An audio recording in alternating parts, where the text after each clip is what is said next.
আমাদের আর কিছু করার নেই ম্যাডাম, আই এম সরি। মানে এর মানে কি? আমি তো এফআইআর করছি, আপনি ওদের ডেকে জিজ্ঞাসাবাদ করুন, তাহলেই তো কোনো না কোনো সূত্র আপনারা পেতে পারেন। আমরা চার্জশিট জমা দিয়ে দিয়েছি ম্যাডাম, আমাদের সত্যি আর কিছু করার নেই। আর দেখুন, এভাবে তো যাত্রার নামে এফআইআর নেওয়া যায় না, তাই না? আমাদের তো সলিড এভিডেন্স দরকার তার জন্য। এভিডেন্স জোগাড় করাটাই তো আপনাদের কাজ ইন্সপেক্টর, আর তাই আমাদের কাজটা আমাদের করতে দিন। একটা জিনিস জানবেন, আমরা কিন্তু আপনাদের চেয়ে আইনটা ভালো বুঝি। তাই বলে কোনো বিচার হবে না? এ কোন অরাজকতার দেশে বাস করছি আমরা? ভদ্রমহিলা আরো কিছু বলতে যাচ্ছিলেন, এমন সময় সামনের টেবিলে রাখা ইন্সপেক্টর মন্ডলের মোবাইল ফোনটা বেজে উঠল। তার চোখ পড়ল সেই দিকে। ইন্সপেক্টর মন্ডল একটু অস্বস্তিতে পড়লেন, প্রায় সঙ্গে সঙ্গেই মোবাইলের স্ক্রিন মিউট করলেন। ততক্ষণে ভদ্রমহিলার যা দেখার তা দেখা হয়ে গিয়েছে, আর সঙ্গে সঙ্গেই সবকিছু তার কাছে স্পষ্ট হয়ে গেল।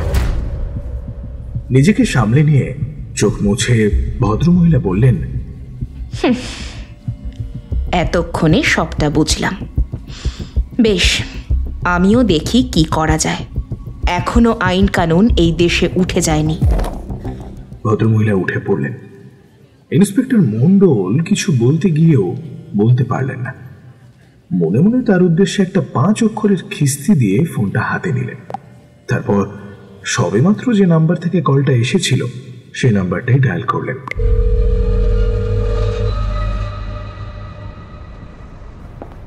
ভদ্রমহিলা বাইরে বেরিয়েলেন। তার চোখ ঝাপসা, ভীষণ অসহায় লাগছে তার, ভীষণ রকমের। তিনি জানেন, মুখে তিনি যাই বলুন, স্থানীয় থানা হাত তুলে নিয়েছে যখন, তখন সত্যিই আর কিছু করার নেই। দেশের আইন কানুন দেশ থেকে উঠে যায়নি ঠিকই, তবে এই দেশে আইন কানুন তাদের জন্যই যাদের ক্ষমতা আছে, যাদের প্রতিপত্তি আছে। না হলে সবকিছুই পুরনো খবরের কাগজের হেডলাইন হয়েই থেকে যায়। সমস্ত প্রতিবাদ মিছিল, সমস্ত ব্রেকিং নিউজ কিছুদিন পরেই স্রোতে হারিয়ে যায়। শুধু যার চায় সেই ছটফট করতে করতে কষ্ট পায়। সারা জীবন একটা যন্ত্রণা ভেতর থেকে রক্তাক্ত করতে থাকে বারংবার। কান্না বুকে চেপে অসহায় ভাবে একটা ক্যাব বুক করে বাড়ির দিকে চলে গেলেন তিনি জানতেও পারলেন না, এই শীতের রাতের অন্ধকারে মফস্বল শহরের ফাঁকা রাস্তায় একজোড়া চোখ তাকে দূর থেকে লক্ষ্য করছিল। সেই চোখ জোড়া ভিজে ছিল না, সেখানে জ্বলছে গনগনে আগুন, যা সবকিছু পুড়িয়ে ছাই করে দিতে বদ্ধপরিকর।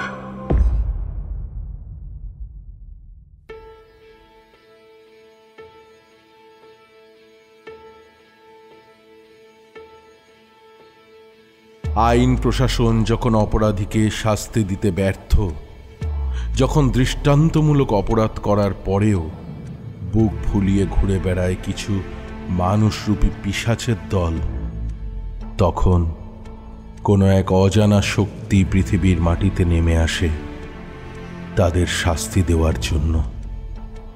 এক ভয়ঙ্কর পরিণতির মুখোমুখি হয় পৃথিবী তখন। বিভা ক্যাফেতে শুনবেন আজকের গল্প অভিষেক দেবরায়ের কলমে, এক হাড় হিম করা ভয়ের গল্প, রেড ক্রস। গল্পের সমস্ত চরিত্র এবং ঘটনা সম্পূর্ণ কাল্পনিক, বাস্তবের সাথে এর কোনো সম্পর্ক নেই। যদি কেউ কোনো মিল খুঁজে পান, তা একান্তই অনিচ্ছাকৃত এবং কাকতালীয়। গল্প পাঠে কুন্তল।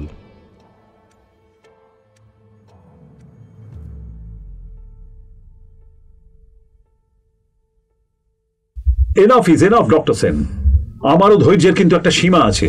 উনি বারবার ভুলে যাচ্ছেন যে আমরা একই প্রফেশনে বিলং করি। এভাবে উনি আমাদের প্রফেশনটাকেই তো মেলাইন করছেন। ডক্টর ব্যানার্জি যা করছেন তাতে আমাদের রেপুটেশনের 12টা বেজে যাচ্ছে। আমরা শহরের নামী চিকিৎসক, আমাদের নাম শুনে লোকে এই হাসপাতালে আসে। এভাবে চললে তো আমাদের ক্যারিয়ার বরবাদ করে দেবে লোকটা। আমাদের কিন্তু এবার কিছু একটা স্টেপ নিতেই হবে। আর কতদিন চলবে এভাবে? বিগত আধ ঘন্টা ধরে ডাক্তার গুপ্ত আর ডাক্তার রায়ের ক্ষোভ উগড়ে দেওয়া কথা শুনে যাচ্ছেন হাসপাতালের অপর সিনিয়র চিকিৎসক ডাক্তার সেন। ডাক্তার গুপ্ত বর্ষিয়ান চিকিৎসক, কিন্তু ভীষণ রকমের বদ মেজাজি। ডাক্তার রায়ের বয়সটা কম, তাই উত্তেজনাও অনেকটাই বেশি। ডাক্তার সেন কিন্তু ঠান্ডা মাথার মানুষ, অহেতুক মাথা গরম করেন না কিছুতেই, কিন্তু তার চোখ দেখলেই বোঝা যায় সেই চোখের সাথে বিষাক্ত সাপের চোখের বেশ অনেকটাই মিল রয়েছে। এতক্ষণ ধরে সমস্তটা শুনে ডাক্তার সেন একটু হেসে নিয়ে বললেন, বুঝলাম ব্যাপারটা গুরুতর, তবে আপনারা যেভাবে এক্সাইটেড হচ্ছেন সেটা কিন্তু ঠিক হচ্ছে না। ঠিক হচ্ছে না? What you mean doctor Sen? আমরা কি তবে এখন চুপ করে নিজেদের সর্বনাশের জন্য অপেক্ষা করব? আমি একটা জিনিস বুঝি, মাথা গরম করে কিচ্ছু হয় না। তাছাড়া এই হাসপাতালের চেম্বারে বসে গলা ফাটানোটা বোকামি, দেওয়ালেরও কান আছে। তাই বলছিলাম। আপনার কোনো কথাই তো আমি বুঝতে পারছি না। ডক্টর রয়, আপনি একবার ডক্টর ব্যানার্জিকে বলুন তো এখানে আসতে, তারপর দেখা যাক। ডাক্তার গুপ্ত আরো কিছু বলতে যাচ্ছিলেন, কিন্তু ডাক্তার রায় তাকে থামালেন। তিনি জানেন ডাক্তার সেন কোনো কিছু না ভেবে বলেন না বা করেন না।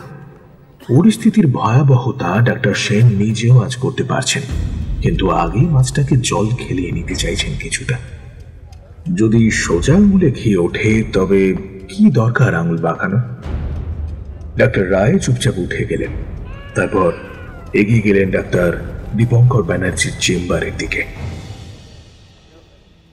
ডাক্তার ব্যানার্জি তখন চেম্বারে রোগী দেখছিলেন। এমন সময় ডাক্তার রায়কে ঢুকতে দেখে বেশ বিরক্ত হলেন তিনি। এমনিতেও তিনি হাসপাতালে কয়েক মাস থেকেই বুঝতে পেরেছেন পরিষেবার নামে এক অশুভ চক্র চলে এই হাসপাতালে, আর সেই নেক্সাস বা এই চক্রে জড়িত খোদ চিকিৎসকদেরই একটা বড় অংশ। সুপারিনটেন্ডেন্ট হয়তো জানেন না, অথবা তিনিও এই চক্রের সাথে যুক্ত, কারণ অনেকেই বলে হাসপাতাল চালান আসলে ডাক্তার গুপ্তই, সুপারিনটেন্ডেন্ট কেবলমাত্র পুতুল মাত্র।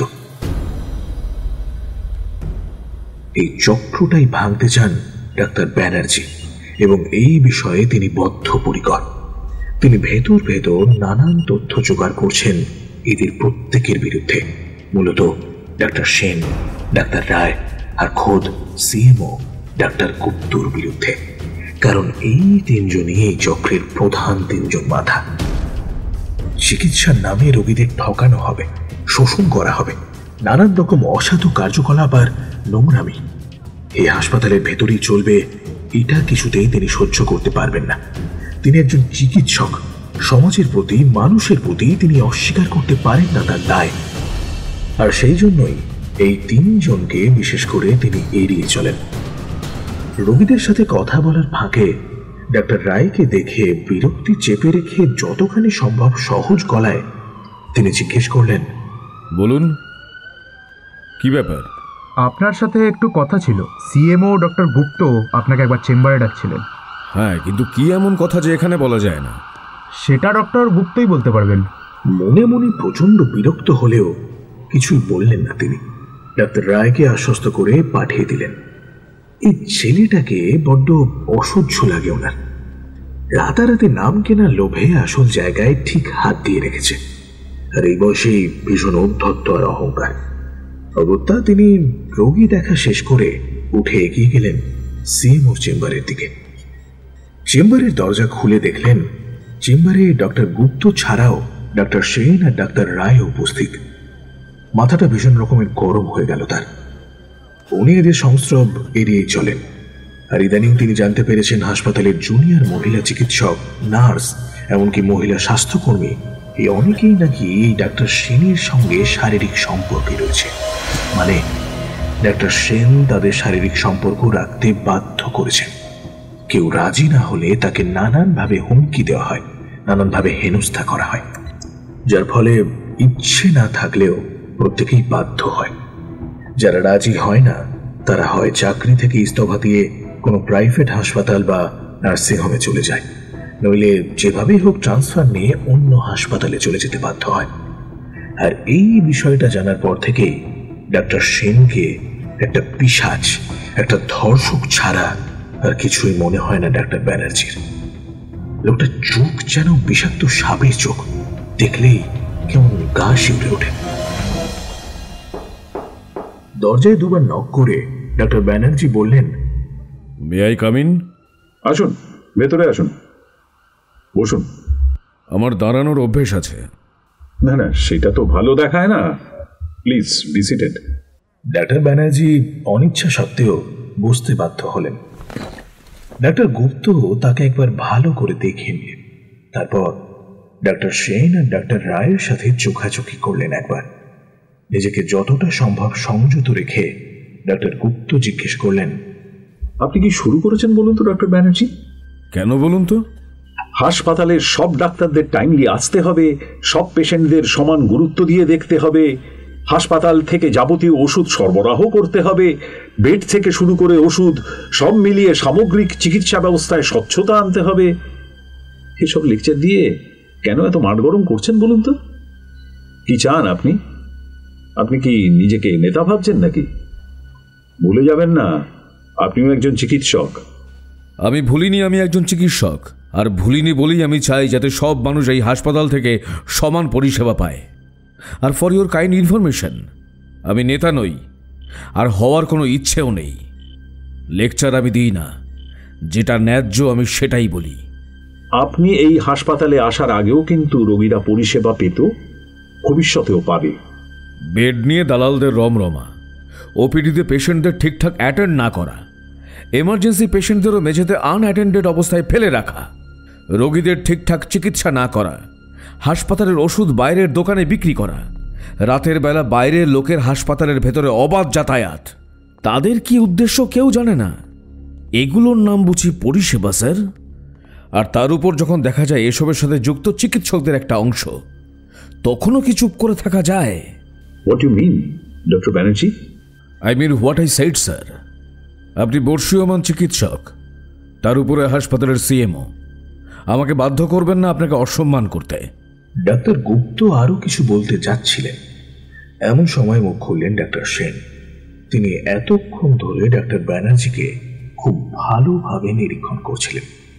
ভীষণ ধীর স্থির ভঙ্গিমায় তিনি বলতে আরম্ভ করলেন, doctor Banerjee, being a doctor, আপনার কি মনে হয় না যে এভাবে আপনি আমাদের প্রফেশনকে আসলে কলঙ্কিত করছেন, মেলাইন করছেন? উপরের দিকে থুতু ফেললে কিন্তু নিজের গায়েই পড়ে। ডক্টর সেন, আপনি ডাক্তারি কেন পাশ করেছিলেন? মানুষের সেবা করবেন বলে, নাকি রক্ত চষার মতো তাদের জবাই করবেন বলে? আপনি কথাগুলো ভেবে বলছেন ডক্টর ব্যানার্জি? একজন রেপিস্টের সাথে যে আমি এখনো কথা বলছি, এটাই আমার কাছে লজ্জার। ডাক্তার সেন কিছুই উত্তর দিলেন না। সঙ্গে সঙ্গেই শুধু তার চোয়াল শক্ত হয়ে উঠল। নিষ্পলক ভাবে তিনি চেয়ে রইলেন ডাক্তার ব্যানার্জির দিকে। ডাক্তার গুপ্ত অবশ্য সঙ্গে সঙ্গেই গর্জন করে উঠলেন, mind your words doctor Banerjee. চোখ রাঙাবেন না স্যার। আপনারা তিনজন যে অসাধু চক্রের সঙ্গে সরাসরি যুক্ত এবং মাথা বলা যায়, সেটা আমি কিন্তু ভালোভাবে জানি। আপনি কিন্তু আমাদের অপমান করছেন। আমাদের একটা সুনাম আছে। আপনার অনেক আগে থেকে আমরা এই হাসপাতালে আছি, এটা আপনার মাথায় রাখা উচিত। মুখোশ খুলে যাওয়ার ভয় হচ্ছে, তাই না ডক্টর রয়? একটা কথা জেনে রাখুন, আমি ডক্টর দীপঙ্কর ব্যানার্জি। ডাক্তারি আমার কাছে সেবা, আমার কাছে ধর্ম, ব্যবসা নয়। রোগীদের স্বার্থই আমার স্বার্থ, কারণ সরকার আমায় যে মাইনে দেয় তাতেই আমার ভালো মতন চলে যায়। আমাকে চুরি করতে হয় না। ডক্টর ব্যানার্জি, গলা নামিয়ে, গলা নামিয়ে। এটা হাসপাতাল, ব্রিগেডের মাঠ নয়। আর একটা কথা খুব ভালো করে জেনে রাখুন, আমি কিন্তু কাউকে ভয় পাই না। এখনো সময় আছে, নিজেদের পরিবর্তন করুন, নইলে। প্লিজ প্লিজ এত এক্সাইটেড হবেন না। আপনারা সবাই শান্ত হন।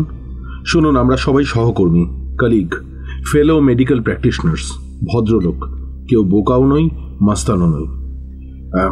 দেখুন ডক্টর ব্যানার্জি, আমি আপনার ক্ষোভটা বুঝতে পারছি। আপনি একটু মাথা ঠান্ডা করুন। দেখুন, আমি বলছিলাম, জলে থেকে কুমিরের সাথে বিবাদ করলে কি হয় জানা আছে তো ডক্টর ব্যানার্জি? আপনি আমাকে থ্রেট করছেন? ব্যাপারটা তা নয়। দেখুন Shut up, scoundrel! আমরা যদি একটা How dare you! নেগোসিয়েশনে আসি, মানে আমাকে ঘুষ দিতে বেশ, ঠিক আছে, চাইছে। আপনাকেও না হয় শুনুন, একটা পার্সেন্টেজ। আমি কোনো অন্যায়ের সঙ্গে আপোষ করি না, কোনোদিন করিনি, ভবিষ্যতেও করব না। আমি শুধু প্রমাণের অপেক্ষায় রয়েছি। সেটা একবার হাতে পেলে দেখব আপনাদের কে বাঁচায়। আপনাদের সবার কুকীর্তির সমস্ত প্রমাণ আমি খোদ স্বাস্থ্য মন্ত্রককে জমা দেব। দেশে আইন কানুন এখনো উঠে যায়নি।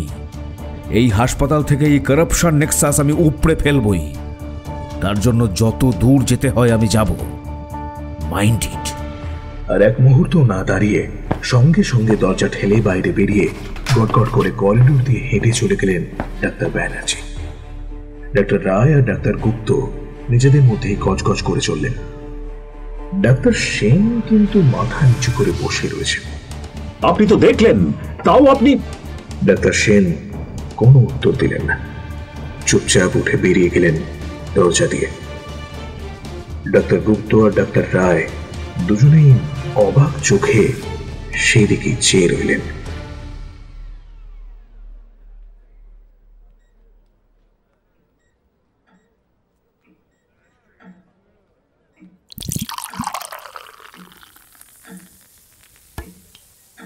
বাড়ি ফিরে ফ্রেশ হয়ে এক পেগ হুইস্কি নিয়ে নিজের ঘরে চুপচাপ বসলেন ডাক্তার ব্যানার্জি।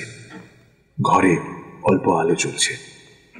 বাড়ি ফিরেও সকালের কথাগুলো মাথায় ঘুরছে তার, আর তিনি বারবার ভেতর ভেতর উত্তেজিত হয়ে উঠছেন। চিকিৎসার মতন এমন এক মহান পেশায় থেকে এমন জঘন্য কাজ কি করে মানুষ করতে পারে, এটা ভেবেই তার গা ঘিন ঘিন করে উঠল।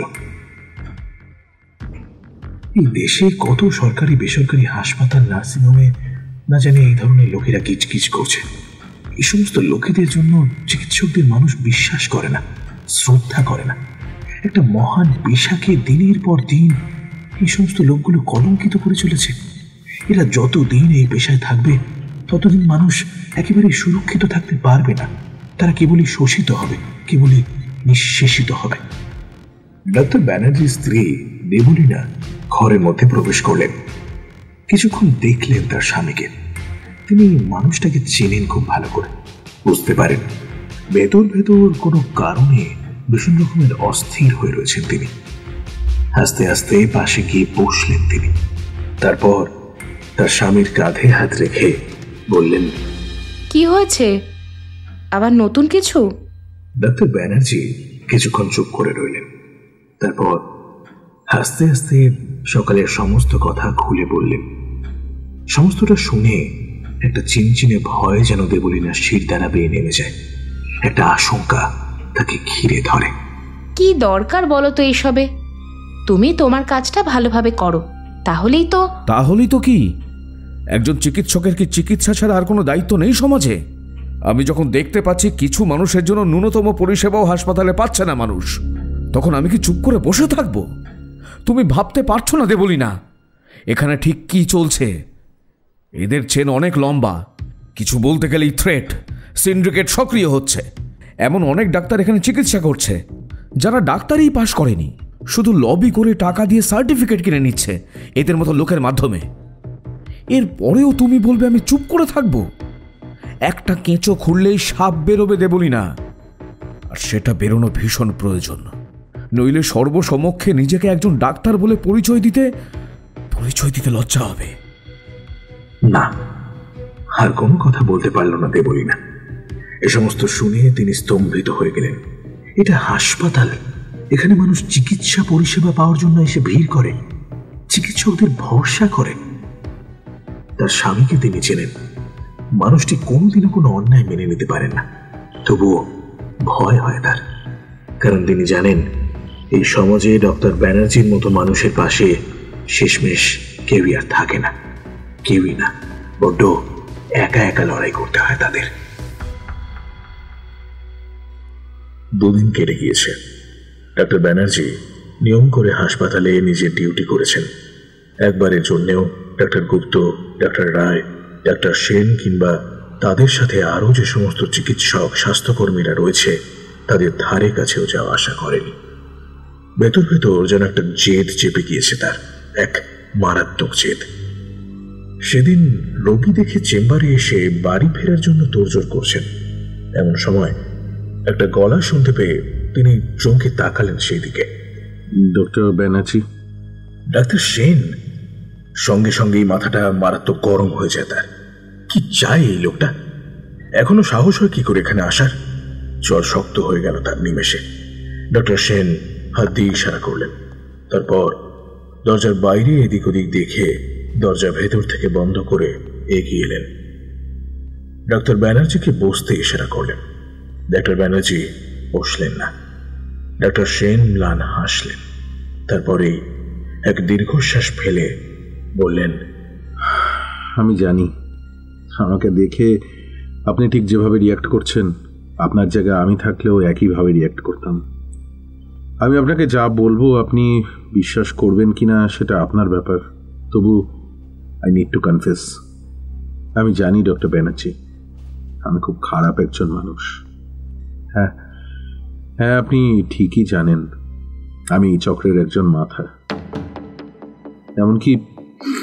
এমনকি মহিলা সহকর্মীদের সাথেও আমি আমি আমি জানি আমি খুব অন্যায় করেছি। আসলে কি জানেন, একটা সময় না আমিও আপনার মতোই ভাবতাম, কিন্তু দেখলাম যাদের বিরুদ্ধে লড়াই করব তাদের হাত অনেক দূর পর্যন্ত বিস্তৃত।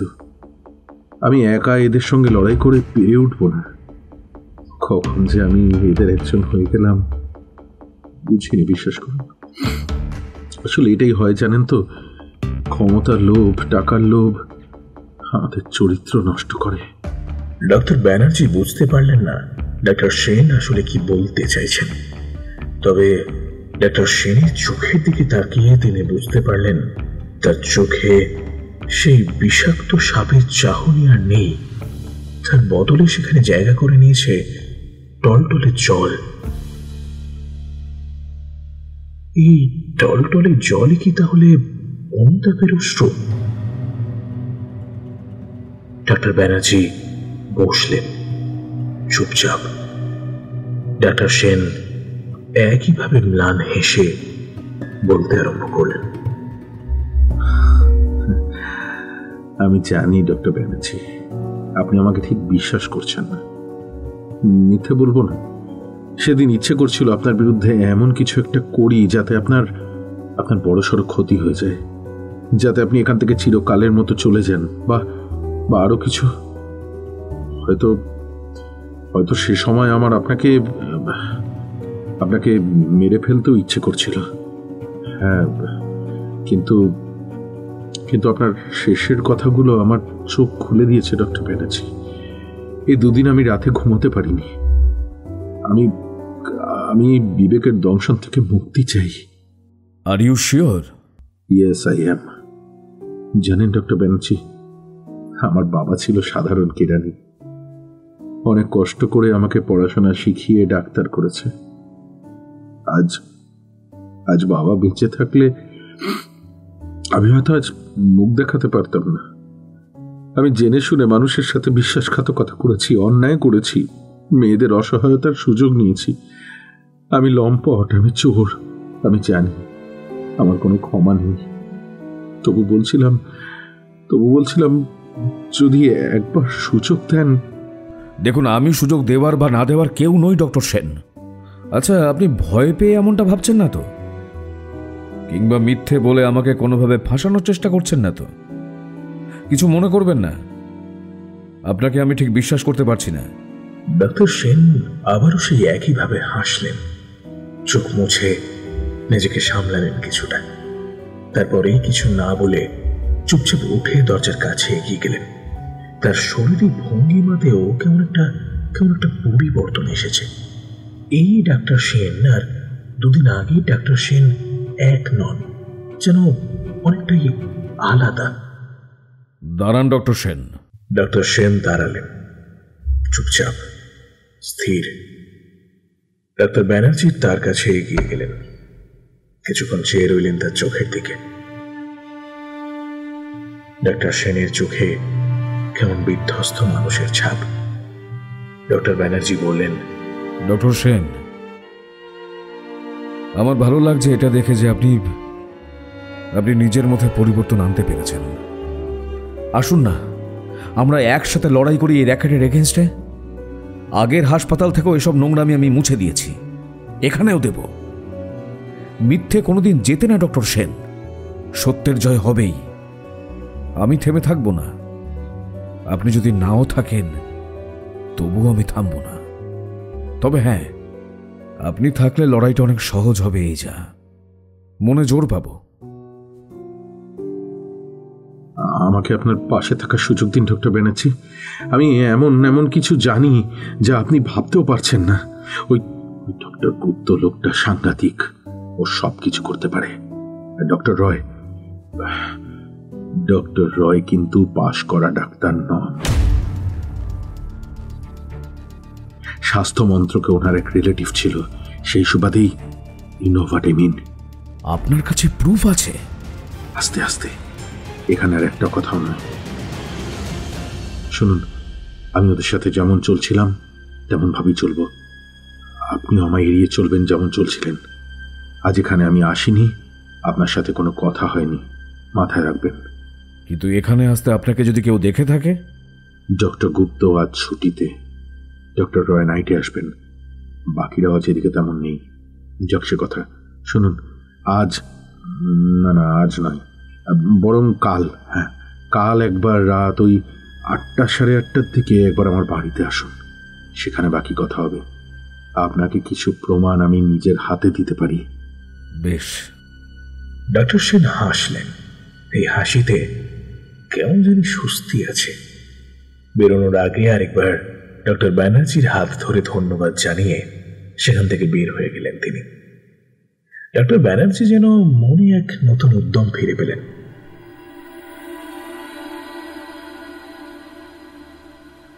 দেওয়াল ঘড়িতে প্রায় রাত 9:45।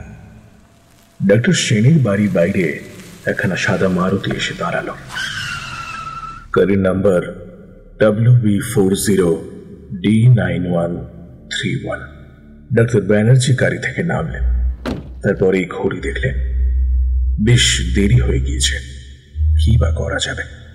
বেরোনোর সময় আচমকা দেখলেন গাড়ির অয়েল ট্যাঙ্কে লিকেজ রয়েছে। গ্যারেজে মেকানিকের কাছে নিয়ে গেলেন। মেকানিক বলল তখনই রেখে যেতে, কিন্তু তিনি শুনলেন না। বললেন বাড়ি ফেরার পথে দিয়ে যাবেন, রাত 11টা অবধি গ্যারেজটা খোলাই থাকে। মেকানিক বারবার সাবধান করলেও তিনি খানিকটা ঝুঁকি নিয়ে বের হলেন, কারণ ডাক্তার সেনকে কথা দেওয়া রয়েছে। এমনিতেই অনেকটা দেরি হয়ে গিয়েছিল, বেশিক্ষণ থাকা যাবে না। আধ ঘন্টার মধ্যেই তিনি বের হবেন এখান থেকে। কলিং বেলের সুইচ টিপলেন তিনি। খানিক বাদে ডক্টর সেন নিজেই দরজা খুললেন। ডক্টর ব্যানার্জিকে দেখে হেসে তাকে ভেতরে স্বাগত জানালেন। ডক্টর ব্যানার্জি ঘরের মধ্যে প্রবেশ করলেন। ডক্টর সেন দরজা বন্ধ করলেন। চারপাশে তাকিয়ে দেখলেন ডক্টর ব্যানার্জি। বেশ সাজানো গোছানো বড় সড়ো বাড়ি। অবশ্য হবে নাই বা কেন, এতদিনে তো আর কম দুর্নীতি করেননি লোকটি। তাও ভালো শেষমেশ মতি ফিরেছে। যদি এমনটাই সবাই ভাবতো তাহলে হয়তো তাকে এভাবে লড়াই করার কথা ভাবতেও হতো না। চাইলে কি আর এই পৃথিবীতে সবকিছু হয়? হয় না। হ্যাঁ, তাই জন্যই মানুষ কষ্ট পায়। একটা দীর্ঘশ্বাস বেরিয়ে এলো ডক্টর ব্যানার্জির বুক থেকে নিজের অজান্তেই। দেরি দেখে আমি ভাবলাম আপনি হয়তো আর আসবেন না। ডাক্তার ব্যানার্জি দেরিতে আসার কারণ বললেন। সবটা শুনে ডাক্তার সেন বললেন, না এইভাবে রিস্ক নিয়ে কিন্তু আপনার আসা উচিত হয়নি। যাক, তাহলে আপনাকে বেশিক্ষণ আটকাবো না। ভেবেছিলাম আজ ডিনার একসাথেই করব, কিন্তু সে আরেকদিন হবে না হয়। একটু হবে নাকি? ডাক্তার সেন সেলারে রাখা স্কচের বোতলের দিকে ইঙ্গিত করলেন। ডাক্তার ব্যানার্জি হাসলেন খানিকটা। অন্যদিন খাওয়া দাওয়া সব হবে, কিন্তু আজ সময় নেই। বেশিক্ষণ গাড়ি দাঁড় করিয়ে রাখলে যে কোনো সময় দুর্ঘটনা ঘটতে পারে, এমন আশঙ্কাও তার মনের মধ্যে রয়েছে। সোফায় বসলেন দুজনে। আপনি বলুন কি কি বলবেন, আর যদি কোনো প্রমাণ থাকে তাহলে তাড়াতাড়ি দিন।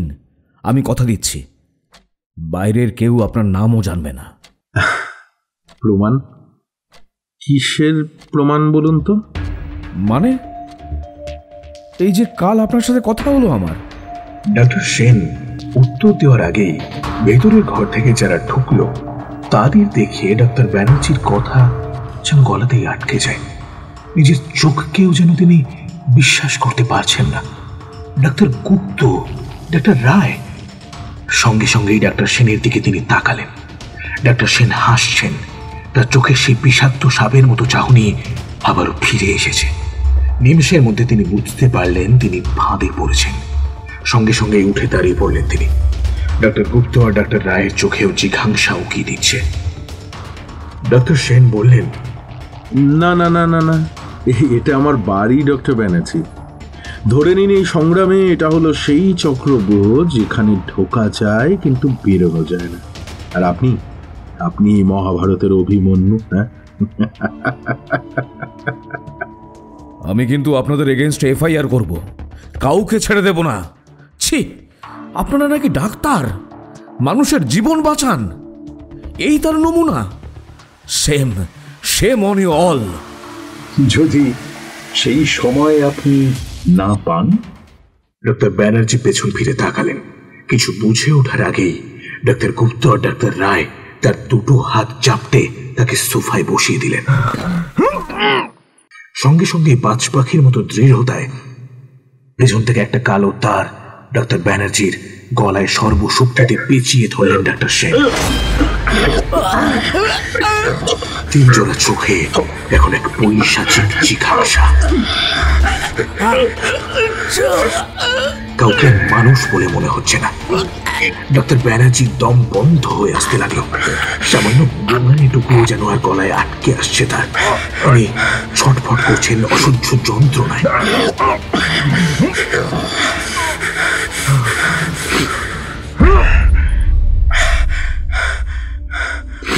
ছেড়ে দিন doctor Sen, is dead.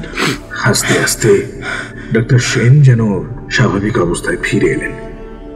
Doctor ব্যানার্জির নিথর দেহটা জিভ বের করা অবস্থায় মুখ বিকৃত করে সোফায় পড়ে রয়েছে।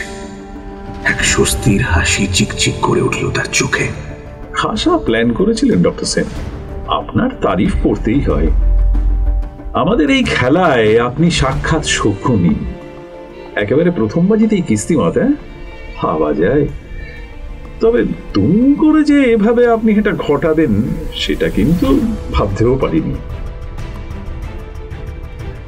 আমিও আগে কিছু ভাবিনি।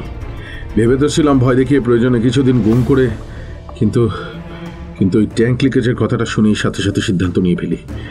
যাকে এখনো কাজ শেষ হয়নি। যা যা বলেছি তাই করুন আপনারা। আর মনে করে মোবাইল ফোনগুলো এখানেই রেখে যান। ডক্টর ব্যানার্জির ফোন নিয়ে আপনি ওনার গাড়িটা চালিয়ে আমাদের পেছন পেছন আসুন। আমি আর ডক্টর রয় বডিটা গ্যারেজ দিয়ে আমার গাড়িতে ঢুকিয়ে তারপর বেরোচ্ছি। ডক্টর রয়, বডিটা ধরুন। ডক্টর রায় আর ডক্টর সেন ডক্টর ব্যানার্জির মৃতদেহ নিয়ে ভেতর দিয়ে গ্যারেজের দরজা খুলে ডক্টর সেনের গাড়ির পেছনের সিটে বসিয়ে দিলেন। এমনভাবে বসালেন যাতে দেখলেও কেউ ভাবে যে চোখ বুঝে কেউ পেছনে বিশ্রাম করছে। অবশ্য লোকাল থানার অফিসার ইন্সপেক্টর মন্ডলকে ম্যানেজ করা ডক্টর গুপ্তর কাজ। ইতিমধ্যে ডাক্তার গুপ্ত মৃতদেহের পকেট থেকে চাবি নিয়ে গাড়ি চালিয়ে ডাক্তার সেনকে গাড়িতে ফলো করতে লাগলেন। রাতের রাস্তা ধরে দুটো গাড়ি হু হু করে এগিয়ে চলল শহরের একদম শেষ প্রান্তের দিকে। শহরের শেষ প্রান্তে লোকজন তেমন থাকে না। এদিকটার অনেকটা জায়গা জুড়ে ফাঁকা বড় রাস্তা, দুপাশে গভীর জঙ্গল। কয়েক কিলোমিটার পর্যন্ত লোকবসতি নেই বললেই চলে। সেই দিকে এগিয়ে চলল গাড়ি দুটো। ডাক্তার সেনের হাত স্টিয়ারিং এ, চোখ রাস্তার দিকে। ডাক্তার রায় রিয়ার ভিউ মিরারে মাঝে মাঝে তাকাচ্ছেন পেছনের সিটে রাখা মৃতদেহটার দিকে। সঙ্গে সঙ্গেই কেমন যেন একটা শিরশিরানি অনুভূতি হচ্ছে তার। একটা অজানা ভয় যেন মাঝে মাঝেই তাকে কাবু করে ফেলছে। ডাক্তার সেন সেই অস্বস্তি লক্ষ্য করলেন। কি হলো ডক্টর রয়? মাঝে মাঝে কেমন যেন গা ছমছম করছে। মনে হচ্ছে কেউ আমাদের সাথে আছে। আপনার একটু কড়া করে হুইস্কির প্রয়োজন দেখছি। গাড়ির পেছনে একটা লাশ একটু আগেই বেঁচে ছিল। আচ্ছা ডক্টর সেন, বলছিলাম কি খুনটা না করলে কি চলছিল না? না, চলছিল না। নিজেকে বাঁচানোই আসল। একটা সুযোগ যখন নিজে থেকে এসে ধরা দিল তখন সেটাকে কাজে লাগাবো না? শুনুন, মন শক্ত করুন, এখন আসল কাজ বাকি। মাথায় রাখবেন, ডক্টর ব্যানার্জি আমার বাড়িতে এসেছিলেন, কিছুক্ষণ থেকে চলে যান। তারপর আমরা আর কিচ্ছু জানি না। খানিক বাদে গাড়িটা একটা নির্জন জায়গায় এসে থামল। দরজা খুলে বেরোলেন দুজনেই। মিনিট পাঁচেকের মধ্যেই ডক্টর গুপ্ত ও ডক্টর ব্যানার্জির গাড়ি নিয়ে এলেন। গাড়ি থামিয়ে ডক্টর গুপ্ত দরজা খুলে বেরিয়ে এলেন। ডক্টর সেনের দিকে তাকিয়ে ইশারা করলেন গাড়ির দিকে। ডক্টর সেন আর ডক্টর রায় দেখতে পেলেন ট্যাঙ্ক লিকেজ থেকে তেল গড়িয়ে রাস্তা ভিজিয়ে দিচ্ছে। ডক্টর সেনের চোখে এক শয়তানি হাসি খেলে গেল। মিনিট কয়েকের মধ্যে ডক্টর ব্যানার্জির পকেটে ফোন রেখে তার মৃতদেহ তিনজন ধরাধরি করে তার নিজেরই গাড়ির ড্রাইভিং সিটে বসিয়ে গাড়ির দরজা বন্ধ করে দিলেন। তারপরেই নিজের গাড়ির ড্রাইভিং সিটে গিয়ে বসলেন ডক্টর সেন। ডক্টর গুপ্ত আর ডক্টর রায় দুজনেই গাড়ির পেছনে উঠে বসলেন। ডক্টর সেন স্টার্ট দিলেন গাড়িতে।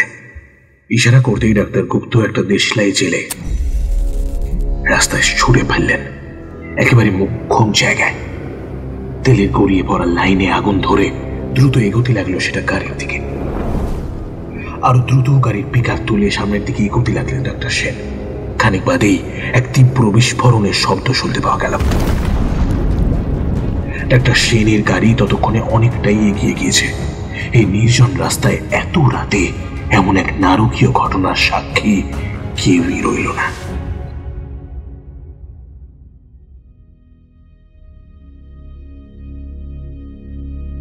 কি ব্যাপার, কি ফোনটা ধরলেন না কেন একটু আগে?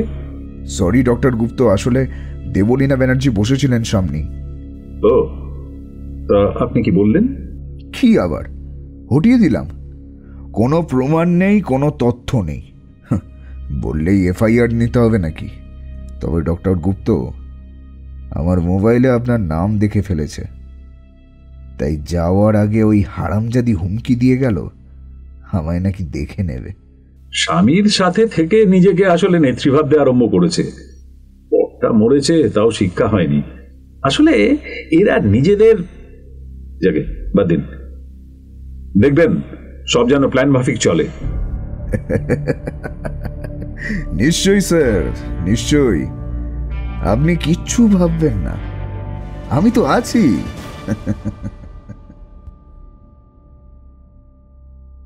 দেখতে দেখতে কেটে গেল প্রায় 1 বছর। প্রথম দিকে এমন এক ঘটনা ঘটার পর নানান প্রশ্ন উঠেছিল মানুষের মনে।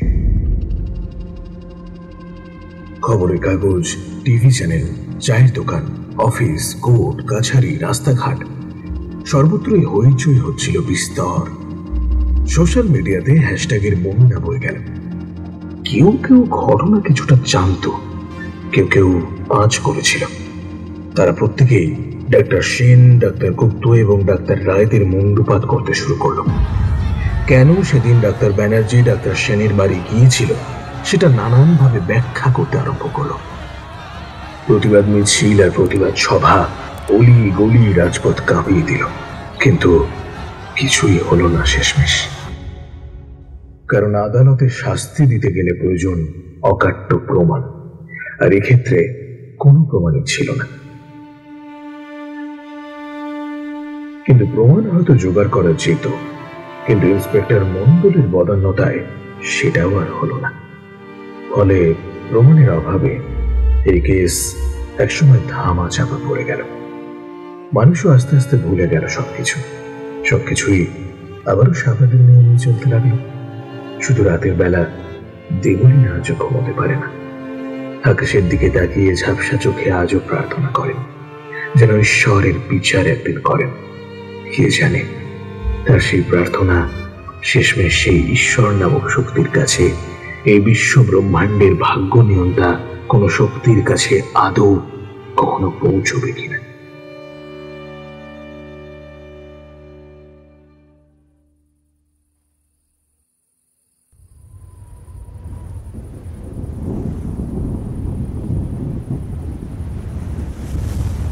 জুলাই মাস। পরপর কয়েকদিন ধরেই আবহাওয়া বেশ খারাপ। বঙ্গোপসাগরে ঘূর্ণাবর্তের জেরে আকাশের মুখো ভার।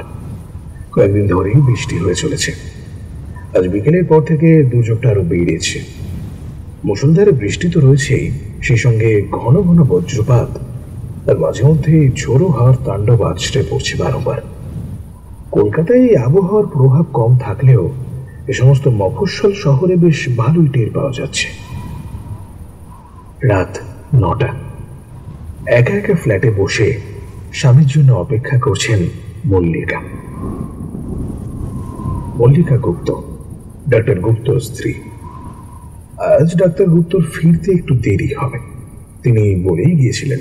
তারপর যা দুর্যোগ বাইরে চলছে তাতে কখন ফিরতে পারবেন কে জানে। বাজ পড়ছে বলে টিভির কানেকশন অফ করে রেখেছেন মল্লিকা, ফলে সেটা দেখে সময় কাটানোরও কোনো উপায় তার কাছে নেই। টিভি দেখবেনি নাকি?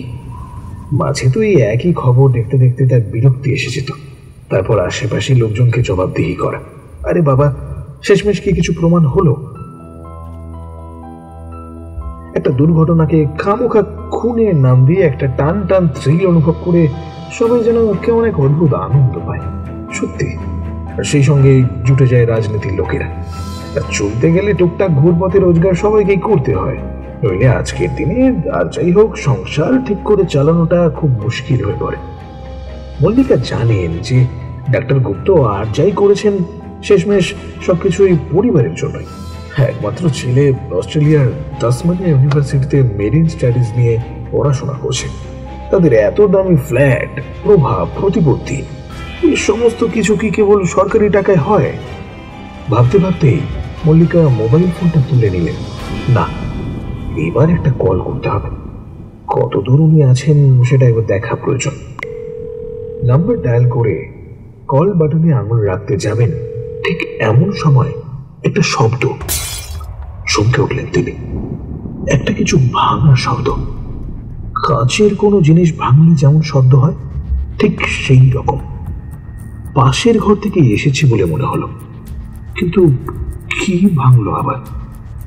সঙ্গে সঙ্গে পাশের ঘরের দিকে যেতে গেলেন তিনি।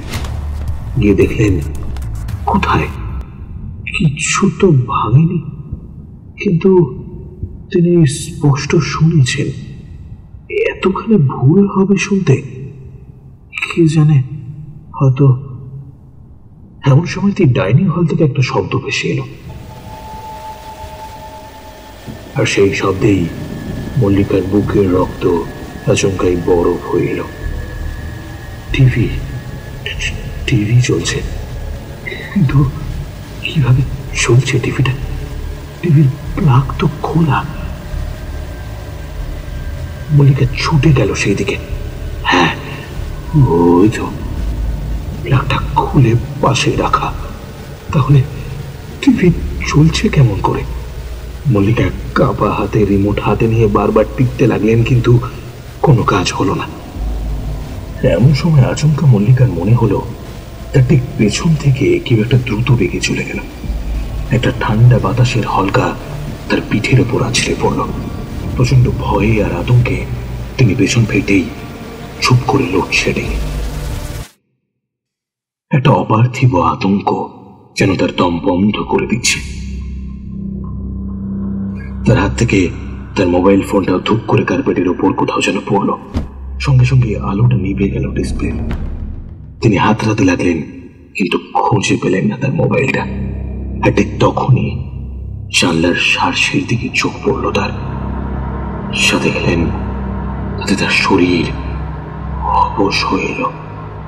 তার সমস্ত চেতনা অন্ধকারে তলিয়ে যাওয়ার আগেও তিনি যা দেখতে পেলেন তা জানলার কাছে সার্সিতে একটা অবয়ব।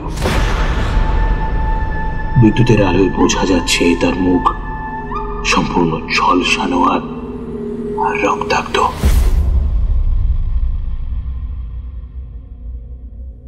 মল্লিকার যখন জ্ঞান ফিরল তখন ঝড় বৃষ্টি বন্ধ হয়েছে। ফ্ল্যাটেও আলো জ্বলে উঠেছে। চোখ খুলে ঝাপসা ভাব কাটাতেই তিনি দেখতে পেলেন সামনে ডক্টর গুপ্ত বসে রয়েছেন। বারবার কলিং বেল বাজিয়েও সাড়া না পাওয়ায় ডুপ্লিকেট কি দিয়ে দরজা খুলে ঘরের ভেতরে ঢুকে দেখেন এই অবস্থা। তখন অবশ্য লোডশেডিংটা ছিল না, সবটা শুনে ডাক্তার গুপ্ত বললেন, তোমার কোথাও একটা ভুল হচ্ছে মল্লিকা। আর তুমি বলছো লোডশেডিং? আমি তো খোঁজ নিয়ে দেখেছি গত পরশু বিকেলের পর এই এরিয়াতে কোনো সাপ্লাই অফই হয়নি। এই বিল্ডিং এ তো নয়ই। কি বলছো তুমি? বিশ্বাস করো, আমি আরে ঝড় বৃষ্টিতে ভয় পেয়ে তুমি ভুল দেখেছো। অনেক সময় বেশ কিছুক্ষণ সেন্সলেস থাকলে তারপর জ্ঞান ফিরলে অনেক হ্যালুসিনেশন হয়। তুমি ভাবছো লোডশেডিং হয়েছিল, কিন্তু আসলে হয়নি, কিছুই হয়নি। কিন্তু কিন্তু সেই আগুনে ঝলসানো মুখ, সেই কি বললে? আগুনে ঝলসানো মুখ? হ্যাঁ হ্যাঁ, রক্তাক্ত, বিভৎস। আমার খুব ভয় করছে সঞ্জীব। আমার মনে হচ্ছে কিছু একটা ঘটতে চলেছে। আমার খুব ভয় করছে। কি হচ্ছে মল্লিকা? তুমি বেশি স্ট্রেস নিয়ে ফেলেছো। এসো আমরা খেয়ে নিই, তারপর তোমায় সিডেটিভ দিচ্ছি, খেয়ে ভালো করে ঘুমিয়ে নাও, কাল একদম ফ্রেশ লাগবে। কথাগুলো জোর গলায় ডাক্তার গুপ্ত বললেন ঠিকই, কিন্তু ভেতরে ভেতরে অনেকগুলো প্রশ্ন তার মাথায় ঘুরপাক খেতে আরম্ভ করলো। অনেক সম্ভব অসম্ভব এলোমেলো ঝড়ের মতো তোলপাড় করতে লাগলো ভেতরটা। সব যদি মল্লিকার মনের ভুল বলেও ধরে নেওয়া যায়, তাহলেও সেই ঝলসানো রক্তাক্ত মুখ তিনি কিভাবে জানবেন? অবশ্য তখন টিভিতে এসব খবর রোজ দেখাতো, আর হয়তো তাই সেটা মল্লিকার মনে ছাপ ফেলেছিল গোপনে। কিন্তু যদি সেটাই হবে, তাহলে তা তো আগেই হতে পারত। এই ঘটনা তো অনেকদিন আগেই থিতিয়ে গিয়েছে, কেসও একরকম চাপা পড়ে গিয়েছে। পুলিশ অ্যাক্সিডেন্ট হিসেবেই ফাইনাল রিপোর্ট জমা দিয়েছে। ঠিক তারপর থেকেই কেন আরম্ভ হলো এসব? মল্লিকাকে ঘুমের ওষুধ দিলেও ডাক্তার গুপ্ত সারা রাত প্রায় ঘুম হলো না বললেই চলে। আগের দিন সারা রাত ডাক্তার গুপ্ত ভেবেছিলেন ডাক্তার সেনের সাথে এই বিষয়ে কথা বলবেন, কিন্তু দিনের আলো ফুটতেই তিনি যেন তার মনে তার সাহস ফিরে গেলেন। নিজের ওপর নিজেরই হাসি পেল কিছুটা। যা হয়েছে সেটা মল্লিকার অবচেতন মনের প্রভাব, কখনোই এসব বাস্তবে সম্ভব নয়। তিনি এই কথা বললে লোকজনও হাসবে, হয়তো তার মানসিক সুস্থতা নিয়েও প্রশ্ন উঠবে। না, বরং মল্লিকা কিছুদিনের জন্য একটু কলকাতায় দিদির বাড়ি থেকে ঘুরে আসুক, ভালোই লাগবে। যা যেমন চলছিল তেমন ভাবে চলুক, এই ভেবেই তিনি ব্যাপারটা কাটিয়ে দিলেন।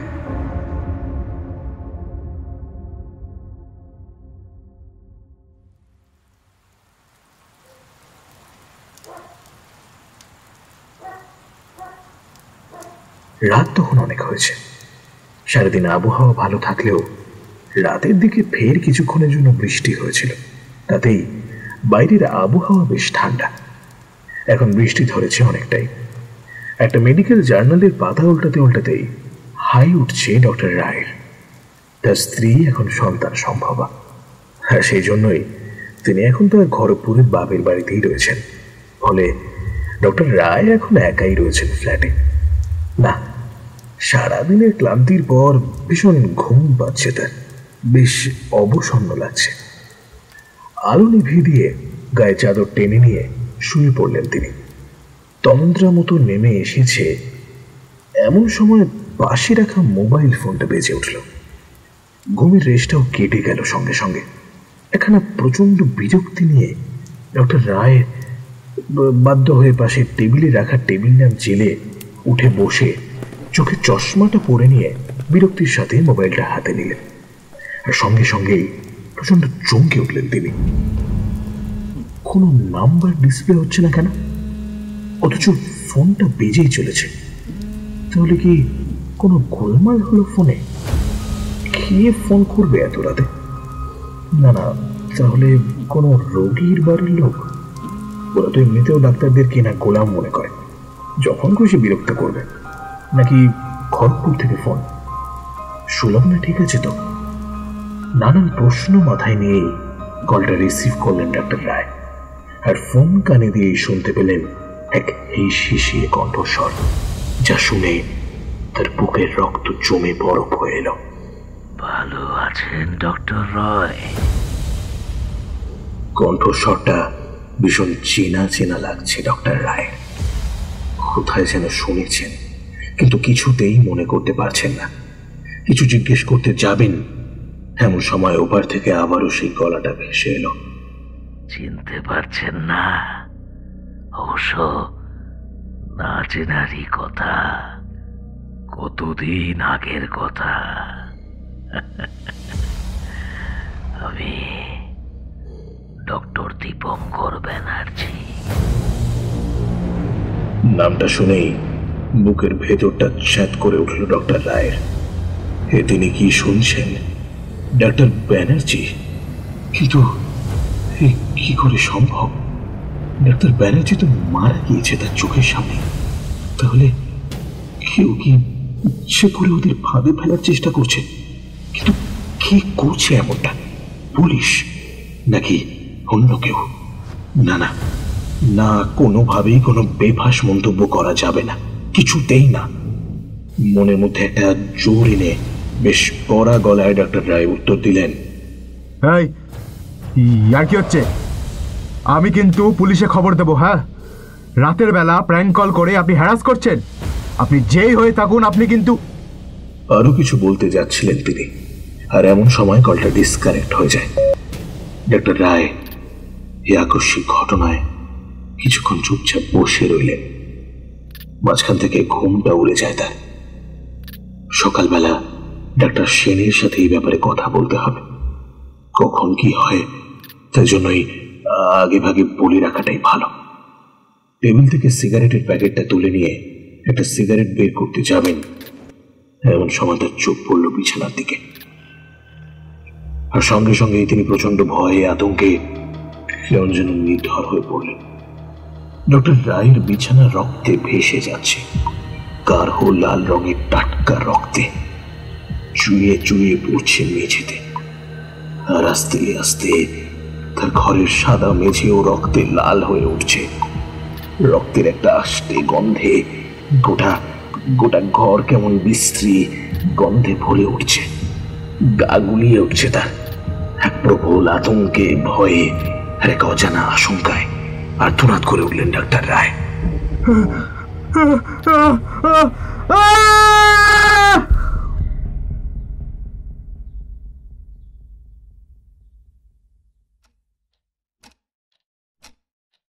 আপনাদের দুজনের মাথা খারাপ হয়ে গেছে, আপনারা পাগল হয়ে যাচ্ছেন।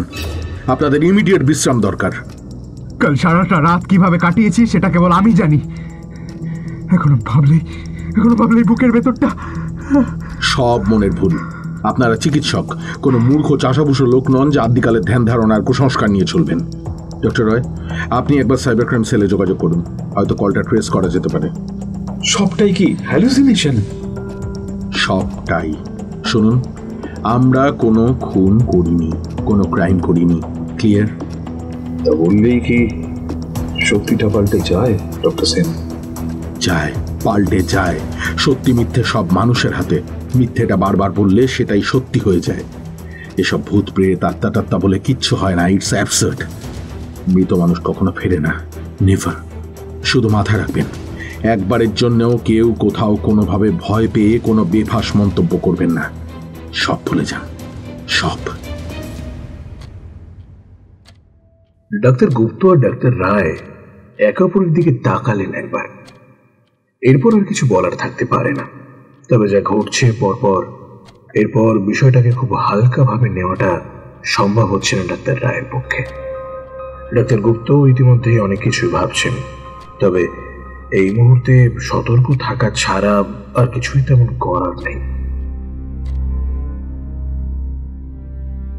পরদিন ডাক্তার রায় খড়গপুর যাবেন বলে ঠিক করলেন। কিছুদিন সুরগ্নার সাথে সবার সাথে কাটালে ভালো লাগবে। একাই ড্রাইভ করে তিনি যাতায়াত করেন সর্বদা। সেই মতোই বেরিয়ে পড়লেন তিনি।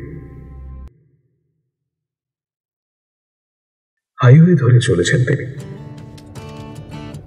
সন্ধে নেমেছে।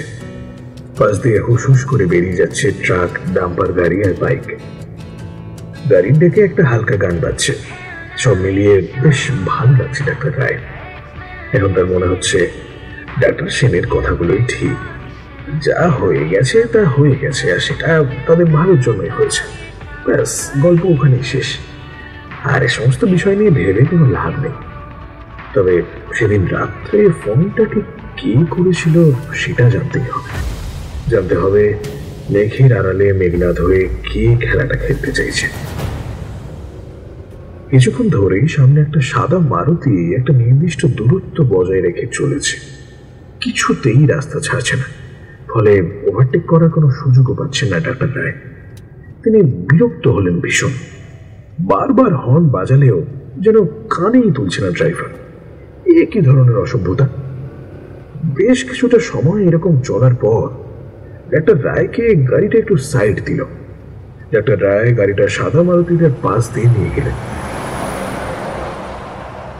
জানলার কাজ নামালেন ড্রাইভারকে বেশ কড়া করে কিছু কথা শোনাবেন বলে। আর ঠিক এমন সময় তিনি যা দেখতে পেলেন তাতে স্টিয়ারিং এর ওপর তার ধরে রাখা হাত দুটো কেঁপে উঠল।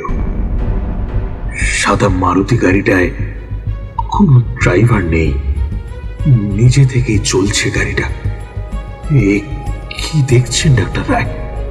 এও কি সম্ভব? আর প্রায় সঙ্গে সঙ্গে বিদ্যুতের ঝিলিকের মতো তার মনে পড়ে যায় গাড়িটার নাম্বার প্লেটে দেখার নাম্বারটা WB40D9131। ডাক্তার ব্যানার্জির গাড়ি। কিন্তু কিন্তু এই গাড়ি তো অনেকদিন আগে নষ্ট হয়ে গিয়েছে। তাহলে তার সেই গাড়ি ড্রাইভার ছাড়া চলছে কেমন ভাবে? নিমেষে সবকিছু এলোমেলো হয়ে যেতে লাগলো ডাক্তার রায়ের কাছে। তিনি উন্মাদের মতো স্পিড তুলে এগিয়ে নিয়ে গেলেন তার গাড়ি। পেছনের গাড়িটাকে দেখতে পাওয়া যাচ্ছে না। খড়গপুর রাস্তায় আর কতক্ষণ বাকি? আজ রাস্তাটা যেন কিছুতেই শেষ হচ্ছে না। কেন হচ্ছে এমনটা? না না না না, ডাক্তার সেন যাই বলে থাকুন, তিনি বেশ বুঝতে পারছেন ডাক্তার ব্যানার্জির আত্মা ওদের খুঁজে বেড়াচ্ছে। আইন যখন ওদের শাস্তি দিতে পারেনি তখন তিনি নিজে ওদের শাস্তি দেবেন বলেই হয়তো এমনটা করছেন। কথাগুলো আজ খুবই মনে হলেও তার কোনো ব্যাখ্যা এই মুহূর্তে ডাক্তার রায়ের মনে আসছে না। সুলগ্না, যত তাড়াতাড়ি সম্ভব সুলগ্নার কাছে যেতে হবে তাকে। এক অসহায় ভয়ে কান্না পেল তার। আচমকা রিয়ারভিউ মিররে চোখ পড়তেই চমকে উঠলেন তিনি। পেছনের সিটে ওটাকে অন্ধকারের কিছুই বোঝা যাচ্ছে না, কিন্তু একজোড়া জলজলে চোখ যেন ঠিক তার দিকেই তাকিয়ে। রাস্তার আলো ভেতরে এসে পড়তেই তিনি যা দেখলেন যে বসে আছে তার শরীর আগুনে ঝলসানো, মুখ বিকৃত, রক্ত মাখা। সঙ্গে সঙ্গে ডাক্তার রায়ের গলা দিয়ে বেরিয়ে এলো একটা নাম, ডক্টর ব্যানার্জি। ডাক্তার রায় ব্রেক কষতে গিয়ে বুঝতে পারলেন সেটা কাজ করছে না। এদিকে স্পিডোমিটারের কাঁটা ক্রমশ বেড়ে চলেছে। কোন এক অদৃশ্য চুম্বক যেন গাড়িটাকে টানছে। কোন চুম্বক নাকি স্বয়ং মৃত্যু? আমি মরতে চাই না, আমার ক্ষমা করুন, আমার ক্ষমা করুন। আমি বাঁচতে চাই। মৃত্যুর খেলা আপনারাই শুরু করেছিলেন। আজ থেকে সেই খেলায় না হয় স্লগ ওভারের সূচনা হোক।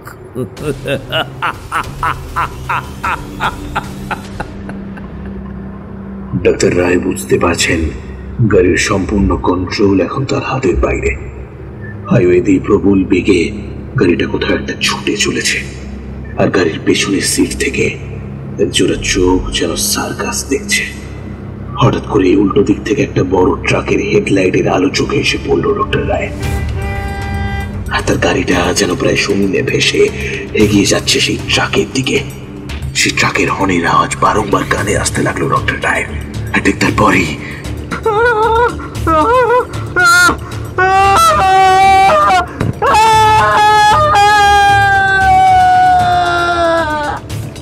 আলো ঝলসে যায় চারিদিক, আর তারপরেই এক কান ফাটানো শব্দ।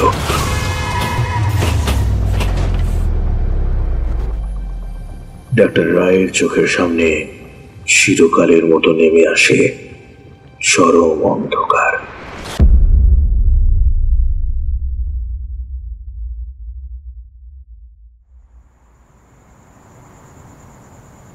গভীর রাত্রে ডাক্তার সেনের মোবাইলটা বেজে উঠল। ঘুম ভেঙে বেশ বিরক্ত হয়ে এই কলটা রিসিভ করলেন ডাক্তার সেন। ডাক্তার গুপ্ত ফোন করছেন। ফোন ধরতেই ওপাশ থেকে ডাক্তার গুপ্তের উদ্ভ্রান্তির মতো গলা ভেসে এলো। Doctor Sen, doctor Roy, doctor Roy. কি হয়েছে ডক্টর রায়ের? Doctor Roy is no more doctor Sen. উনি ওনার ওয়াইফের কাছে খড়গপুর যাচ্ছিলেন। হাইওয়েতে একটা ট্রাকের সঙ্গে ধাক্কা লেগে স্পটেড। কি বলছেন এসব? আচ্ছা ঠিক আছে, আমি এক্ষুনি আসছি, আপনি বাড়িতেই থাকুন, প্লিজ ভেঙে পড়বেন না। বলেই ফোনটা কেটে দিলেন ডাক্তার সেন। ভালো লাগছে না তার। বারবার ডাক্তার রায়ের মুখটা চোখের সামনে ভাসছে যেন। গতকালই তো কথা হলো তার সাথে, আর আজকেই। হ্যাঁ, সত্যি মানুষের জীবন কিরকম অনিশ্চিত। কে জানে, হয়তো টেনশন করাটাই কাল হলো তার। যাকে যা হয়ে গেছে কি আর করা যাবে, এটাই বাস্তব, মেনে নিয়ে এগিয়ে চলতে হবে, উপায় নেই। মৃত্যুকে ঘিরে বেশি হাহাকার ডাক্তার সেনের কোনো কালেই পোষায় না। আচমকা চাদরের তলায় কিছু একটা স্পর্শ পেতে চমকে উঠলেন তিনি। লম্বা মোটা নরম গোছের কিছু একটা, কেমন ভিজে চ্যাট চ্যাট করছে। সামান্য নড়ে উঠল যেন সেটা। সঙ্গে সঙ্গে এক টানে চাদর সরিয়ে এক লাফে উঠে আলো জ্বাললেন তিনি। কিন্তু কোথায় কি? কিছু তো নেই, অথচ তিনি স্পষ্ট টের পেলেন যেন যেন একটা হাত তার ছোঁয়া লাগতেই কেমন যেন দুলে উঠল। অথচ এখন কোথায় কি? আচ্ছা, কি ছিল সেটা? নিজের হাতের দিকে তাকালেন ডাক্তার সেন। একটা লালচে মতো কি লেগে আছে তার ডান হাতে।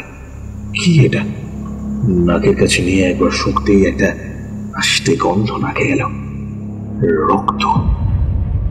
গভীর রাতে একলা ঘরে ডাক্তার সেনের মতো মানুষেরও বুকটা কেঁপে উঠল এক অপার্থিব আতঙ্কে। আমার কিন্তু কেবলই মনে হচ্ছে ব্যাপারটা এত সহজ নয়। ডক্টর ব্যানার্জির আত্মা ফিরে এসেছে,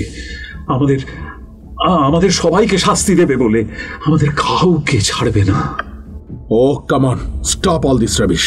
কি সব পাগলের মতো কথা বলছেন? হ্যাঁ, ভূত, ভগবান, পাপ, পুণ্য, এসব জিনিসে আবার ডক্টর সঞ্জীব গুপ্ত কবে থেকে বিশ্বাস করতে আরম্ভ করলো?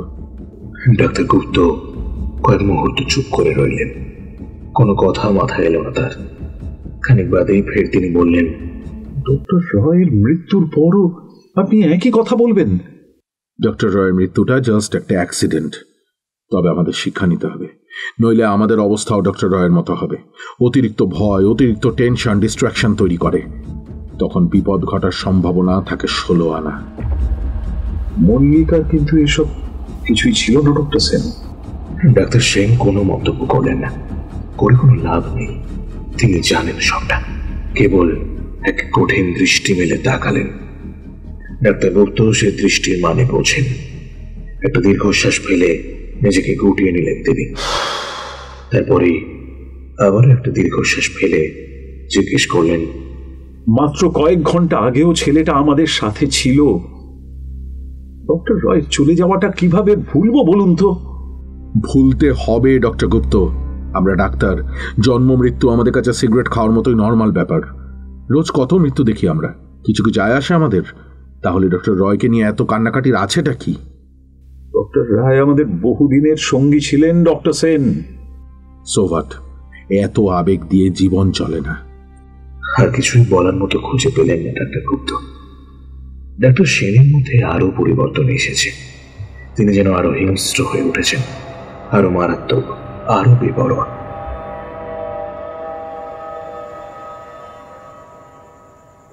দিন কয়েক বাদে গভীর রাত।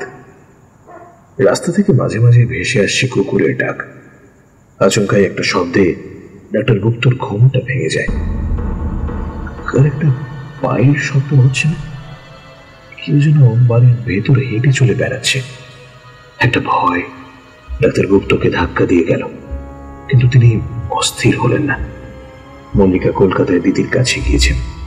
এই মুহূর্তে বাড়িতে আর কেউ নেই, তিনি সম্পূর্ণ একা। আস্তে আস্তে উঠে বসলেন তিনি, কান খাড়া করে রাখলেন। হ্যাঁ, শব্দটা আসছে। তাহলে কি কোনো চোর কিংবা ওই জাতীয় কোনো ক্রিমিনাল? আচমকাই থেমে যায় শব্দটা। একদম নিস্তব্ধ চারপাশ।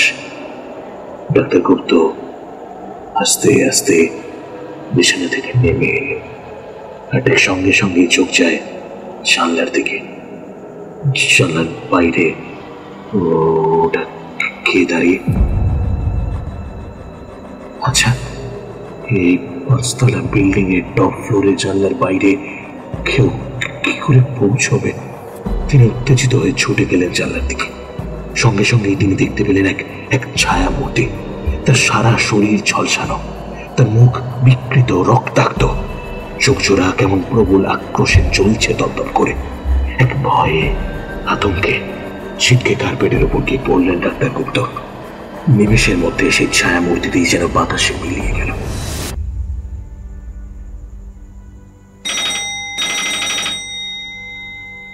এর মাঝেই বাড়ির ল্যান্ড ফোনটা নির্জনতা কাটিয়ে বেজে উঠল কর্কশ স্বরে। ডাক্তার গুপ্ত চমকে উঠলেন। ব্যক্তিগত সম্পর্কের কেউ ছাড়া এই নাম্বার তো কারো জানা নেই। কে ফোন করবে এত রাতে? মল্লিকা। মল্লিকা ঠিক আছে তো? মুহূর্তের মধ্যে নানান রকম দুশ্চিন্তা তার মাথায় ভিড় করল। তিনি কোনো মতে উঠে সেই ল্যান্ডফোনের রিসিভারটা তুললেন। কে? ডক্টর দীপঙ্কর ব্যানার্জি, চিনতে পারছেন?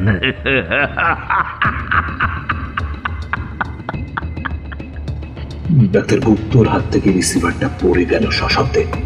এক প্রবল ভয়ে, আতঙ্কে থরথর করে কাঁপতে লাগলেন তিনি। বেশ কিছুক্ষণ পর যখন রিসিভার কানে দিলেন, ততক্ষণে লাইন কেটে গিয়েছে। গোটা ফ্ল্যাটে যেন এক ভয়ঙ্কর আতঙ্ক বিরাজ করছে। ডাক্তার গুপ্ত নিশ্চিত এই ফ্ল্যাটে এই রাতের বেলা তিনি একা নন, আরো কেউ রয়েছে তার সঙ্গে।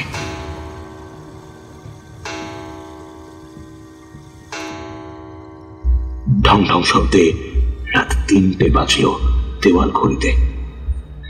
রাত 3টে, শয়তানের প্রহর, ডেভিলস আওয়ার। মেঝেতে চুপ করে বসে পড়লেন ডাক্তার গুপ্ত। তিনি আর কিচ্ছু ভাবতে পারছেন না।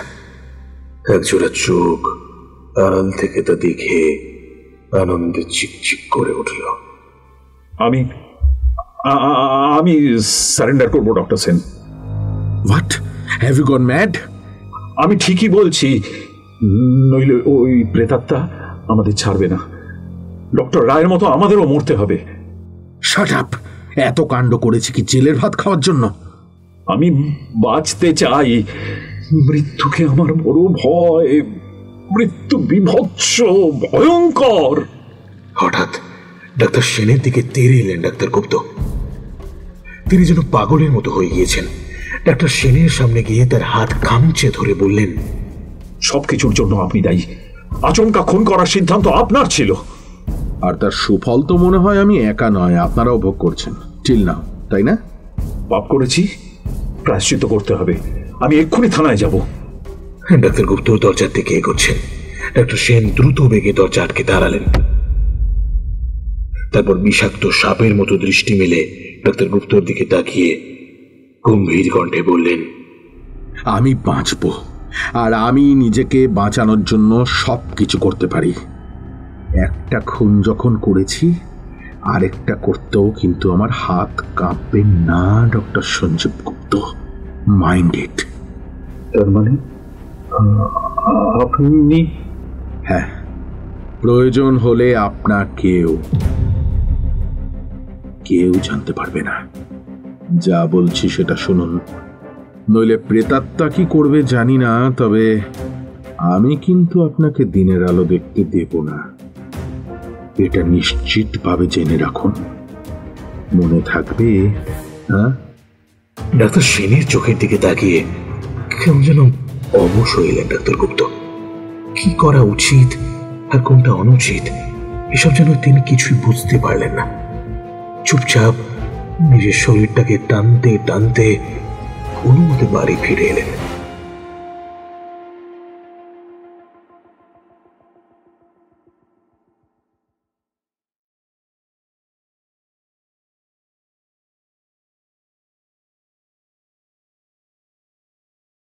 হ্যালো হেনা, ইয়েস ইয়েস ইয়েস, কখন পৌঁছবে? বেশ, মনে থাকে যেন। আমি কিন্তু ভীষণ পাংচুয়াল। আর শোনা একটু হট হয়ে আসবে কিন্তু আজকে, হ্যাঁ? অনেকদিন কারোর সাথে হুক আপ করিনি। আমি চাই তুমি আমাকে সম্পূর্ণ স্যাটিসফাই করে দাও। পারবে তো? দেখা যাবে। ঠিক আছে, আমি 8টার দিকে হোটেলে পৌঁছচ্ছি। বাড়িতে বলবে আজ নাইট শিফট আছে। এটা ওকে আমি শিখিয়ে দেবো নাকি? দেখছি। ফোনটা কেটে দিলেন ডাক্তার সেন। হেনা রহমান বলে মেয়েটি নতুন জয়েন করেছে নার্স হিসেবে, আর ডাক্তার সেনের নজর পড়ল তার দিকেও। ভয় দেখিয়ে লোভ দেখিয়ে শেষমেশ শিকার গাঁথতে বেশি সময় লাগলো না তার। একটু রিফ্রেশমেন্ট তার এমনিতেও দরকার ছিল। একঘেয়ে হয়ে যাচ্ছে সবকিছু, একেবারেই ভালো লাগছে না। তাই যাক, আজ বেশ মনটা ভালো হয়ে যাবে, সেটা তিনি বেশ বুঝতে পারছেন। খানিকটা হালকা চালে শীষ দিতে দিতে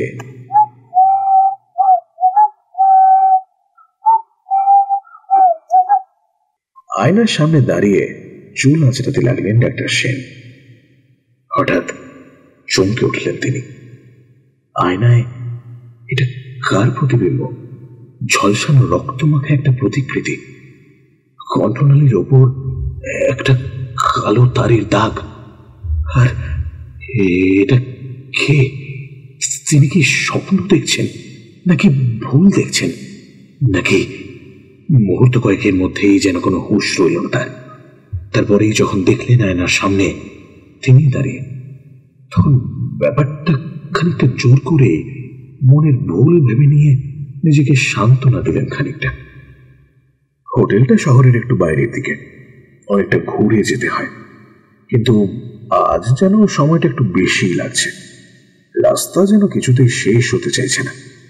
হয়তো আজ একটুখানি বেশি উত্তেজিত রয়েছেন বলেই এমনটা হচ্ছে। আরো একখানা রোমান্টিক গান চলছে গাড়ির দিকে। খানিক আগে যা ঘটলো সেটা মন থেকে একরকম মুছেই গেছে বলা যায়। মনটা একেবারে ফুরফুরে হয়ে আছে ডাক্তার সেনের। হেনা মেয়েটিকে প্রথম দেখাতেই বেশ ভালো লেগে গিয়েছিল তার। সুন্দর তো বটেই, সেই সঙ্গে একটা মারাত্মক সেক্স অ্যাপিল রয়েছে মেয়েটার মধ্যে। যে কোনো পুরুষকে বেসামাল করে দেওয়ার ক্ষমতা আছে তার মধ্যে। এমন মেয়েকে কি আর এমনি এমনি ছেড়ে দেওয়া যায়? না, সন্ন্যাসী ডক্টর শুভজিৎ সেন নন, সেটা হওয়ারও কোনো ইচ্ছে তার কস্মিন কালেও নেই। শারীরিক সুখটাই তার কাছে একটা নেশার মতো, একটা অ্যাডভেঞ্চার। নতুন নতুন শরীর নিয়ে খেলতে যে কি ভীষণ ভালো লাগে তার। হ্যাঁ, বৈচিত্র্যের জন্য কখনো কখনো পুরুষ সঙ্গেও তিনি বেশ অভ্যস্ত, তবে সেটা ভীষণ গোপনে। তিনি ছাড়া আর কেউই তা জানে না। হয়তো তাকে কেউ কেউ বিকৃতকাম বা কেউ কেউ লম্পট ভাববে, তবে তাতে তার কিচ্ছু যায় আসে না। এই হাসপাতালের তিনি একমাত্র সম্রাট। এই নেক্সাস যতদিন চলবে ঠিক ততদিনই তাদের মৌরসী পাঠটাও বজায় থাকবে, আর কাউকেই কোন রকম ভাবেই সেই সাফল্যের পথে আসতে দেওয়া যাবে না।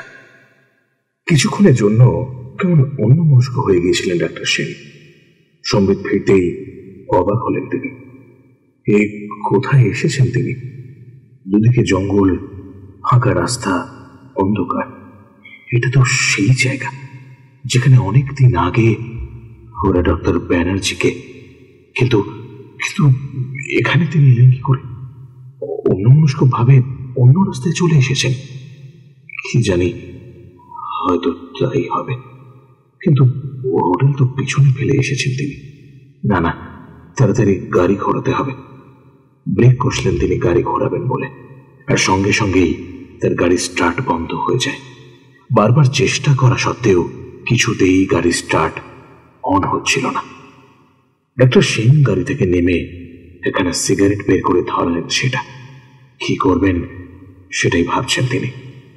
এমন সময় উল্টো দিক থেকে একটা গাড়ি এসে ঠিক তার সামনেই থামল। ডাক্তার গুপ্তর গাড়ি, কিন্তু এখানে কেন? ডাক্তার গুপ্ত কি তবে তাকে ফলো করছেন? কি হচ্ছে এসব? ডাক্তার গুপ্ত গাড়ি থেকে নামলেন। ডাক্তার সেনকে দেখে হন্তদন্ত হয়ে ছুটে এলেন তার কাছে। Are you okay doctor Sen? কেন, আমার আবার কি হবে? গাড়িটা আচমকা স্টার্ট বন্ধ হয়ে গেল, তাই। আপনি এসে অবশ্য ভালোই হয়েছে, কিন্তু আপনি এখানে কেন? আপনি আমাকে ফলো করছিলেন নাকি?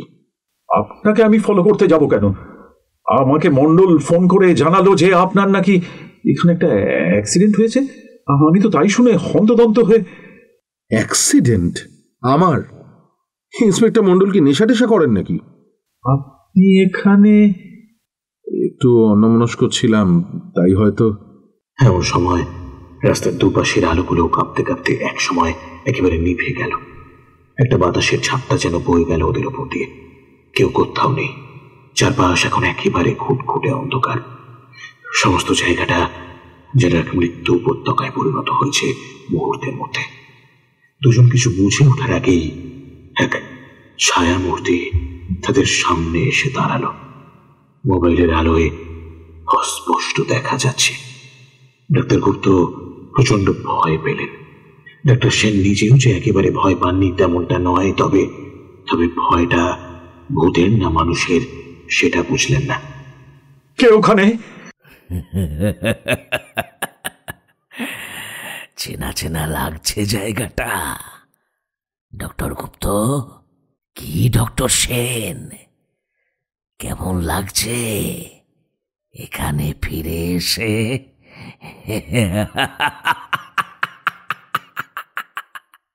গলাটা,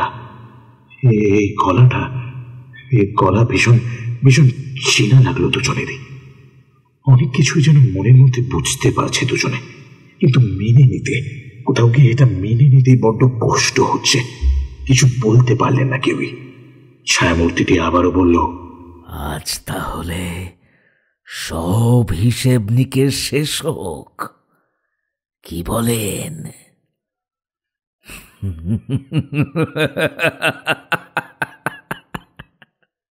ডাক্তার সেন যেন তার শরীরে বল ফিরে পেলেন।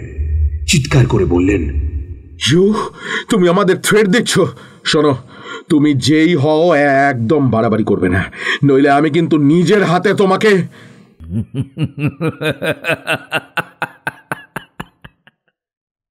খুন করবেন, তাই তো? আর কতবার মারবেন বলুন তো আমাকে? একবার মারা গেলে কি আর মৃত্যু আবার আসে? হ্যাঁ? কথাটা বলেই সামনে থেকেই সেই ছায়ামূর্তি নিমেষে অদৃশ্য হয়ে গেল। ডাক্তার সেন আর ডাক্তার গুপ্ত কিছু বোঝার আগেই আবারও পেছন থেকে এক হিমশীতল শব্দ ভেসে এলো। ভয় পেলেন নাকি? নিমেষে দুজনে পেছন ফিরে তাকালেন। সে ছায়ামূর্তির মুখ এখন সম্পূর্ণ স্পষ্ট না হলেও বেশ ভালো মতো বোঝা যাচ্ছে। ক্ষতবিক্ষত, রক্তাক্ত, ঝলসানো এক মুখ। আর কারো কিছু বুঝতে বাকি রইল না। ডাক্তার গুপ্ত আতঙ্কে ভেঙে পড়লেন। কাতর স্বরে চিৎকার করে বললেন, আমাকে ক্ষমা করে দিন ডক্টর ব্যানার্জি, আমি বাঁচতে চাই। ক্ষমা? আর আপনাদের ভাবলেন কি করে? আপনারা শুধু আমায় হত্যা করেননি, হত্যা করেছেন মানুষের বিশ্বাসকে, হত্যা করেছেন হিপোক্রেটাসের শপথ বাক্যকে, কলঙ্কিত করেছেন চিকিৎসা শাস্ত্রের মতো এক পবিত্র প্রতিষ্ঠানকে। আপনাদের মতো রক্তচোষা পিশাচদের বাঁচার কোনো অধিকার নেই, কোনো অধিকার নেই। আপনি তো পুণ্যাত্মা ডক্টর ব্যানার্জি, তাহলে আপনি কেন? যদা যদা হি ধর্মস্য গ্লানির্ভবতি ভারত অভ্যুত্থান মধর্মস্য তদং সৃজংমহম। আজকের দিনে ঈশ্বর নিজে আসেন না, নরকের দরজা খুলে তিনি আমাদের পাঠান। আইন যাদের শাস্তি দিতে পারেনি তাদের শাস্তি দেওয়ার জন্য এই বিশ্ব ব্রহ্মাণ্ডের প্রতিটা কণা একজোট হয়েছে। তাই আমার ফিরে আসা। আর কিছু বলার আগেই ডক্টর ব্যানার্জির হাত লম্বা হয়ে দূরে দাঁড়িয়ে থাকা ডক্টর গুপ্তর গলা সাপের মতো পেঁচিয়ে ধরল। তার শরীরটাকে আস্তে আস্তে তুলে ফেলতে আরম্ভ করলো মাটি থেকে অনেকখানি উপরে। ডক্টর গুপ্ত ছটফট করলেও তার গলা দিয়ে কোনো শব্দ বের হচ্ছে না। চোখ দুটো ঠিকরে বেরিয়ে আসছে। ডাক্তার সেন স্থানের মতো দাঁড়িয়ে আছেন, দেখছেন সবকিছু, যেন হিতাহিত জ্ঞান হারিয়েছেন সম্পূর্ণরূপে। তার চোখের সামনে খানিকক্ষণ ছটফট করতে করতে একসময় নেতিয়ে পড়লেন ডাক্তার গুপ্ত। বাঁধন হালকা হয়ে এলো।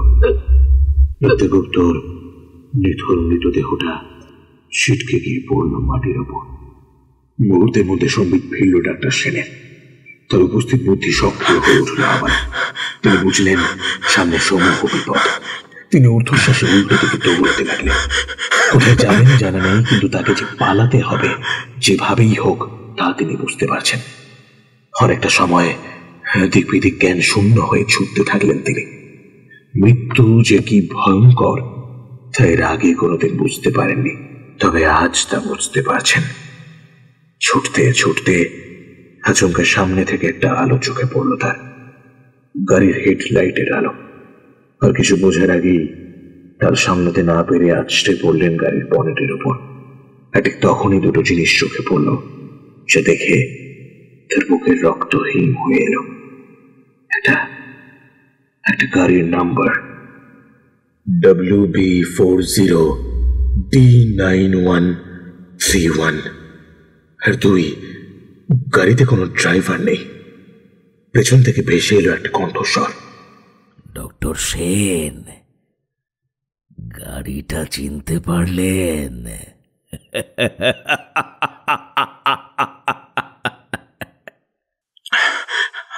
আমাকে আমাকে আমাকে ছেড়ে দিন ডক্টর ব্যানার্জি, প্লিজ প্লিজ আমাকে ছেড়ে দিন।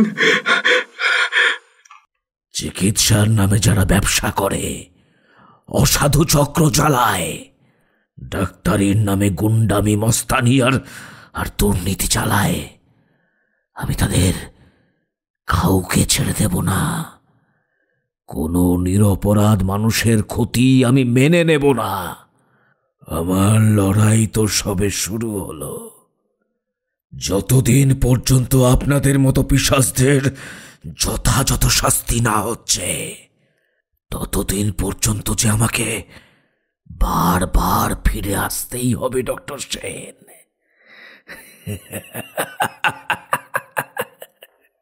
ডাক্তার সেন আচমকা টের পেলেন কোন এক অদৃশ্য শক্তি এটাকে একরকম টানতে টানতে ডাক্তার ব্যানার্জির গাড়ির দিকে নিয়ে যাচ্ছে।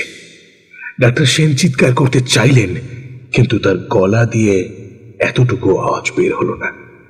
তিনি যেন সম্পূর্ণ বাক শক্তি হারিয়েছেন। তার শরীরটা ছিটকে পড়ল ড্রাইভিং সিটে, আর সঙ্গে সঙ্গে গাড়ির দরজা বন্ধ হয়ে গেল সশব্দে। অনেক চেষ্টা করেও দরজার লক কিছুতেই তিনি খুলতে পারলেন না। দরজার গায়ে জানলার কাঁচে বারবার আঘাত করতে লাগলেন ডাক্তার সেন, কিন্তু তাতে কোনো লাভ হলো না। ডাক্তার সেন দেখতে পেলেন গাড়ি থেকে তেল গড়াচ্ছে, ঠিক সেই দিনের রাতের মতো। আর তাতে হঠাৎ করে আগুন ধরে গেল। সেই আগুন এগিয়ে আসতে লাগলো গাড়িটার দিকে, ঠিক সেই দিনের রাতের মতো। ডাক্তার সেনের বিস্ফারিত চোখে মৃত্যু ভয় ঝিলেক দিয়ে উঠল মুহূর্তের মধ্যে। শেষবারের মতো তার গলা ফেটে এক আর্তস্বর বেরিয়ে এলো, এক মর্মান্তিক আর্তনাদ।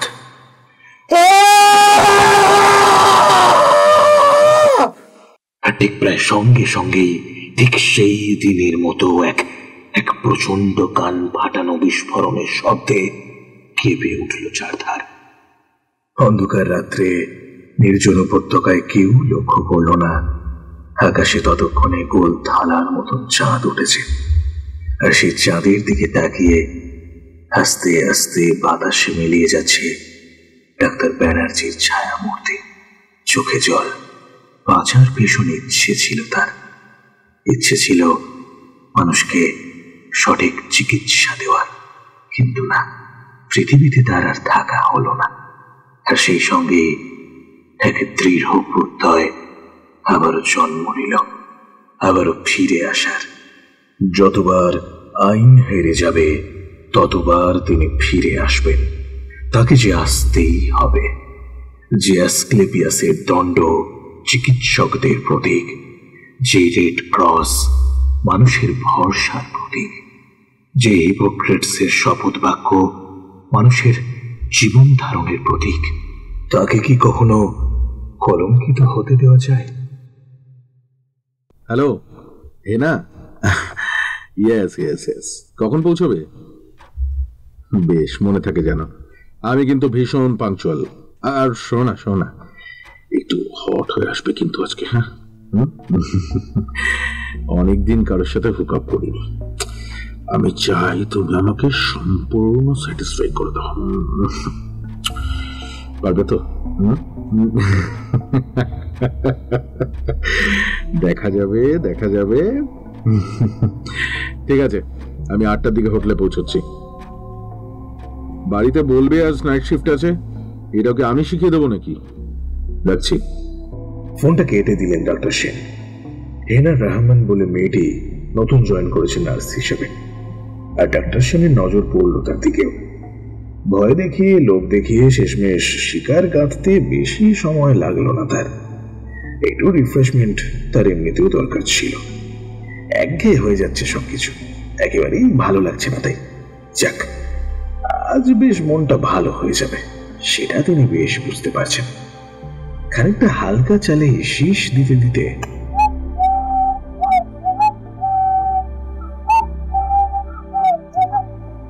আয়নার সামনে দাঁড়িয়ে চুল আঁচড়াতে লাগলেন ডাক্তার সেন।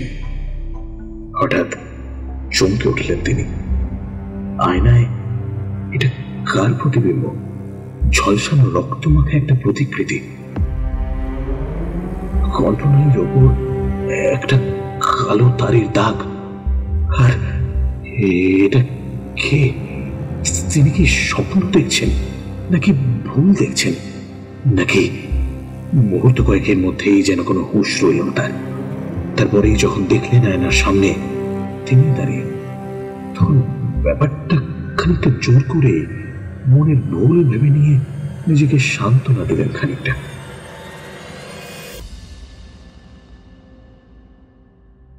হোটেলটা শহরের একটু বাইরের দিকে, অনেকটা ঘুরে যেতে হয়, কিন্তু আজ যেন সময়টা একটু বেশি লাগছে। রাস্তা যেন কিছুতেই শেষ হতে চাইছে না। হয়তো আজ একটুখানি বেশি উত্তেজিত রয়েছেন বলেই এমনটা হচ্ছে। আরো একখানা রোমান্টিক গান চলছে গাড়ির দিকে। খানিক আগে যা ঘটলো সেটা মন থেকে একরকম মুছেই গেছে বলা যায়। মনটা একেবারে ফুরফুরে হয়ে আছে ডাক্তার সেনের। হেনা মেয়েটিকে প্রথম দেখাতেই বেশ ভালো লেগে গিয়েছিল তার। সুন্দর তো বটেই, সেই সঙ্গে একটা মারাত্মক সেক্স অ্যাপিল রয়েছে মেয়েটার মধ্যে। যে কোনো পুরুষকে বেসামাল করে দেওয়ার ক্ষমতা আছে তার মধ্যে। এমন মেয়েকে কি আর এমনি এমনি ছেড়ে দেওয়া যায়? না, সন্ন্যাসী ডক্টর শুভজিৎ সেন নন, সেটা হওয়ারও কোনো ইচ্ছে তার কোশমিন কালেও নেই। শারীরিক সুখটাই তার কাছে একটা নেশার মতো, একটা অ্যাডভেঞ্চার। নতুন নতুন শরীর নিয়ে খেলতে যে কি ভীষণ ভালো লাগে তার। হ্যাঁ, বৈচিত্র্যের জন্য কখনো কখনো পুরুষ সঙ্গেও তিনি বেশ অভ্যস্ত, তবে সেটা ভীষণ গোপনে। তিনি ছাড়া আর কেউই তা জানে না। হয়তো তাকে কেউ কেউ বিকৃতকাম বা কেউ কেউ লম্পট ভাববে, তবে তাতে তার কিচ্ছু যায় আসে না। এই হাসপাতালের তিনি একমাত্র সম্রাট। এই নেক্সাস যতদিন চলবে ঠিক ততদিনই তাদের মৌরসী পাঠটাও বজায় থাকবে। আর কাউকেই কোন রকম ভাবেই সেই সাফল্যের পথে আসতে দেওয়া যাবে না। কিছুক্ষণের জন্য কেমন অন্যমনস্ক হয়ে গিয়েছিলেন ডাক্তার সেন। সম্বিত ফিরতেই অবাক হলেন তিনি। এ কোথায় এসেছেন তিনি? দুদিকে জঙ্গল, ফাঁকা রাস্তা, অন্ধকার। এটা তো সেই জায়গা যেখানে অনেকদিন আগে ওরা ডক্টর ব্যানার্জিকে, কিন্তু এখানে তিনি এলেন কি করে? অন্যমনস্ক ভাবে অন্য রাস্তায় চলে এসেছেন কি জানি, হয়তো তাই হবে। কিন্তু হোটেল তো পিছনে ফেলে এসেছেন তিনি। না না, তাড়াতাড়ি গাড়ি ঘোরাতে হবে। ব্রেক কষলেন তিনি গাড়ি ঘোরাবেন বলে, আর সঙ্গে সঙ্গেই তার গাড়ি স্টার্ট বন্ধ হয়ে যায়। বারবার চেষ্টা করা সত্ত্বেও কিছুতেই গাড়ি স্টার্ট অন হচ্ছিল না। ডাক্তার সিং গাড়ি থেকে নেমে এখানে সিগারেট বের করে ধরালেন। সেটা কি করবেন সেটাই ভাবছেন তিনি। এমন সময় উল্টো দিক থেকে একটা গাড়ি এসে ঠিক তার সামনেই থামল। ডাক্তার গুপ্তর গাড়ি, কিন্তু এখানে কেন? ডাক্তার গুপ্ত কি তবে তাকে ফলো করছেন? কি হচ্ছে এসব? ডাক্তার গুপ্ত গাড়ি থেকে নামলেন। ডাক্তার সেনকে দেখে হন্তদন্ত হয়ে ছুটে এলেন তার কাছে। Are you okay doctor Sen? কেন, আমার আবার কি হবে? গাড়িটা আচমকা স্টার্ট বন্ধ হয়ে গেল, তাই। আপনি এসে অবশ্য ভালোই হয়েছে, কিন্তু আপনি এখানে কেন? আপনি আমাকে ফলো করছিলেন নাকি? আপনাকে আমি ফলো করতে যাব কেন?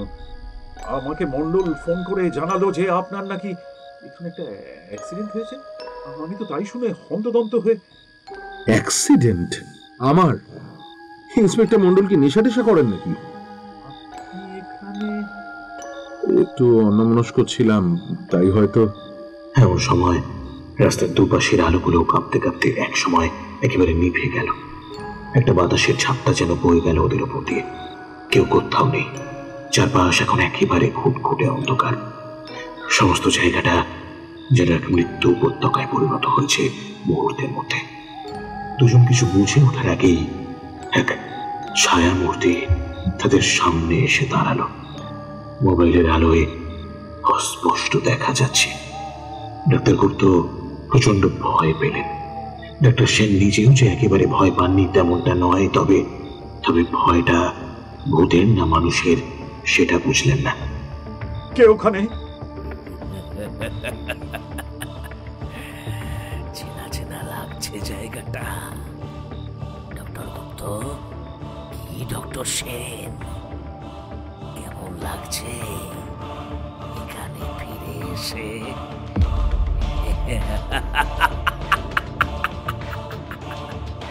গলাটা, এই গলাটা, এই গলা ভীষণ ভীষণ চেনা লাগলো দুজনেরই। অনেক কিছুই যেন মনের মধ্যে বুঝতে পারছে দুজনে, কিন্তু মেনে নিতে, কোথাও গিয়ে এটা মেনে নিতেই বড্ড কষ্ট হচ্ছে। কিছু বলতে পারলেন না কেউই।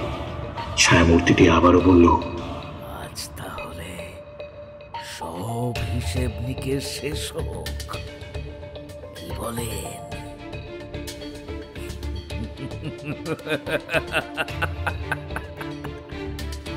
ডাক্তার সেন যেন তার শরীরে বল ফিরে পেলেন। চিৎকার করে বললেন, তুমি আমাদের থ্রেট দিচ্ছ?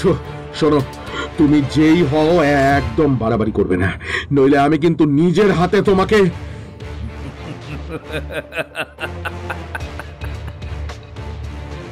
খুন করবেন, তাই তো? আর কতবার মারবেন বলুন তো আমাকে?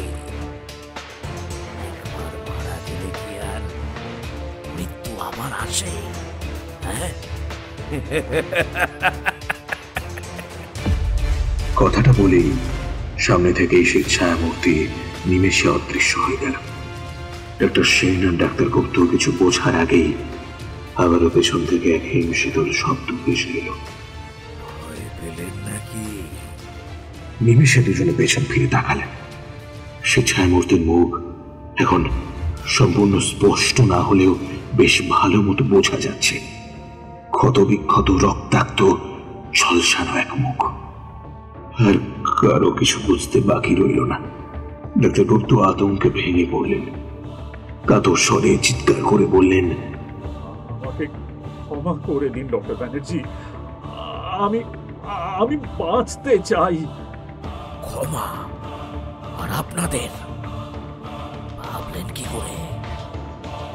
আপনারা শুধু আমায় হত্যা করেননি, হত্যা করেছেন মানুষের বিশ্বাসকে, হত্যা করেছেন হিপোক্রেটাসের শপথ বাক্যকে, কলঙ্কিত করেছেন চিকিৎসা শাস্ত্রের মতো এক পবিত্র প্রতিষ্ঠানকে।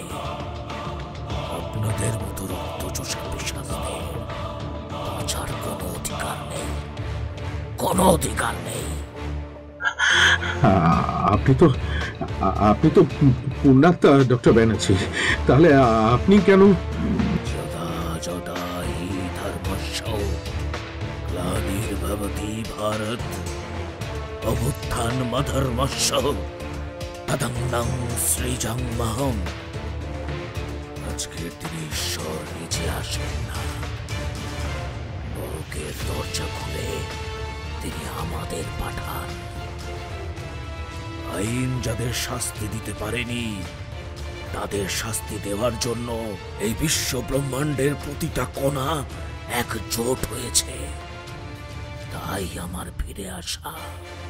আর কিছু বলার আগেই ডক্টর ব্যানার্জির হাত লম্বা হয়ে তুলে দাঁড়িয়ে থাকা ডক্টর গুপ্তর গলা সাপের মতো পেঁচিয়ে ধরল। তার শরীরটাকে আস্তে আস্তে তুলে ফেলতে আরম্ভ করলো মাটি থেকে অনেকখানি উপরে। ডক্টর গুপ্ত ছটফট করলেও তার গলা দিয়ে কোনো শব্দ বের হচ্ছে না, চোখ দুটো ঠিকরে বেরিয়ে আসছে। ডক্টর সেন স্থানের মতো দাঁড়িয়ে আছেন, দেখছেন সবকিছু, যেন হিতাহিত জ্ঞান হারিয়েছেন সম্পূর্ণরূপে। তার চোখের সামনেই খানিকক্ষণ ছটফট করতে করতে একসময় নেতিয়ে পড়লেন ডাক্তার গুপ্ত। বাঁধন হালকা হয়ে এলো। ডাক্তার গুপ্তর নিথর মৃতদেহটা ছিটকে গিয়ে পড়ল মাটির উপর। মুহূর্তের মধ্যে সম্বিত ফিরল ডাক্তার সেনের। তার উপস্থিত বুদ্ধি সক্রিয় হয়ে উঠল আবার। তিনি বুঝলেন সামনে সম্মুখ বিপদ। তিনি ঊর্ধ্বশ্বাসে উল্টো দিকে দৌড়তে লাগলেন। কোথায় যাবেন জানা নেই, কিন্তু তাকে যে পালাতে হবে যেভাবেই হোক তা তিনি বুঝতে পারছেন। অনেকটা সময় দিক বিদিক জ্ঞান শূন্য হয়ে ছুটতে থাকলেন তিনি। মৃত্যু যে কি ভয়ঙ্কর তা এর আগে কোনোদিন বুঝতে পারেননি, তবে আজ তা বুঝতে পারছেন। ছুটতে ছুটতে আচমকা সামনে থেকে একটা আলো চোখে পড়ল তার, গাড়ির হেডলাইটের আলো। আর কিছু বোঝার আগেই তার সামলাতে না পেরে আছড়ে পড়লেন গাড়ির বনেটের উপর। ঠিক তখনই দুটো জিনিস চোখে পড়ল, যা দেখে তার বুকের রক্ত হিম হয়ে এলো। একটা গাড়ির নাম্বার WB40D9131। আর গাড়িতে কোনো ড্রাইভার নেই। পেছন থেকে ভেসে এলো একটা কণ্ঠস্বর, ডক্টর সেন, গাড়িটা চিনতে পারলেন?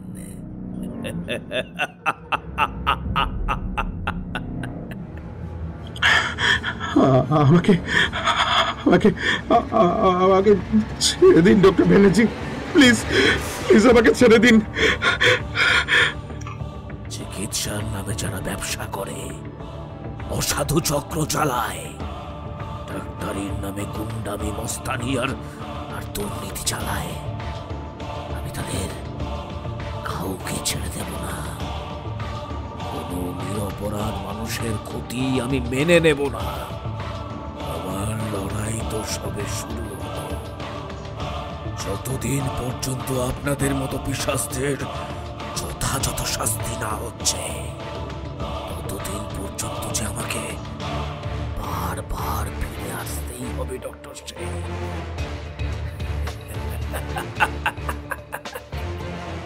ডাক্তার সেন আচমকা টের পেলেন কোন এক অদৃশ্য শক্তি এটাকে একরকম টানতে টানতে ডাক্তার ব্যানার্জির গাড়ির দিকে নিয়ে যাচ্ছে। ডাক্তার সেন চিৎকার করতে চাইলেন, কিন্তু তার গলা দিয়ে এতটুকু আওয়াজ বের হলো না। তিনি যেন সম্পূর্ণ বাক শক্তি হারিয়েছেন। তার শরীরটা ছিটকে পড়ল ড্রাইভিং সিটে, আর সঙ্গে সঙ্গে গাড়ির দরজা বন্ধ হয়ে গেল সশব্দে। অনেক চেষ্টা করেও দরজার লক কিছুতেই তিনি খুলতে পারলেন না। দরজার গায়ে জানলার কাছে বারবার আঘাত করতে লাগলেন ডাক্তার সেন, কিন্তু তাতে কোনো লাভ হলো না।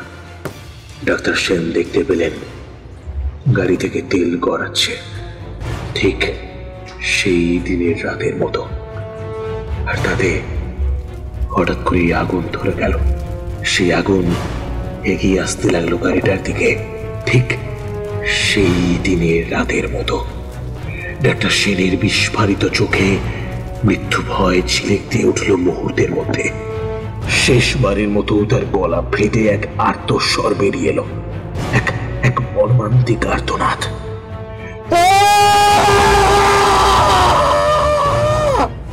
আর ঠিক প্রায় সঙ্গে সঙ্গেই ঠিক সেই দিনের মতো এক প্রচন্ড কান ফাটানো বিস্ফোরণের শব্দে কেঁপে উঠল চারধার।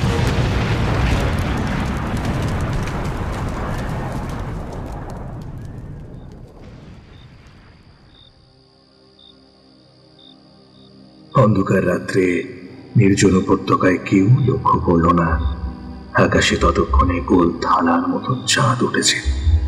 আর সেই চাঁদের দিকে তাকিয়ে আস্তে আস্তে বাতাসে মিলিয়ে যাচ্ছে ডাক্তার ব্যানার্জির ছায়া মূর্তি। চোখে জল। বাঁচার ভীষণ ইচ্ছে ছিল তার। ইচ্ছে ছিল মানুষকে সঠিক চিকিৎসা দেওয়ার, কিন্তু না, পৃথিবীতে তার আর থাকা হলো না। আর সেই সঙ্গে এক দৃঢ় প্রত্যয় আবারও জন্ম নিল, আবারও ফিরে আসার। যতবার আইন হেরে যাবে ততবার তিনি ফিরে আসবেন। তাকে যে আসতেই হবে।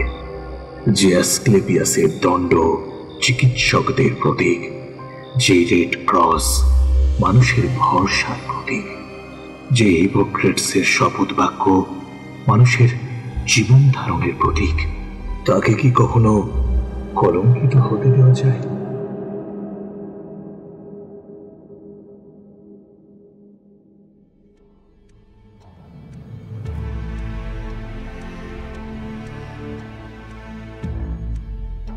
শুনলেন আজকের গল্প রেড ক্রস।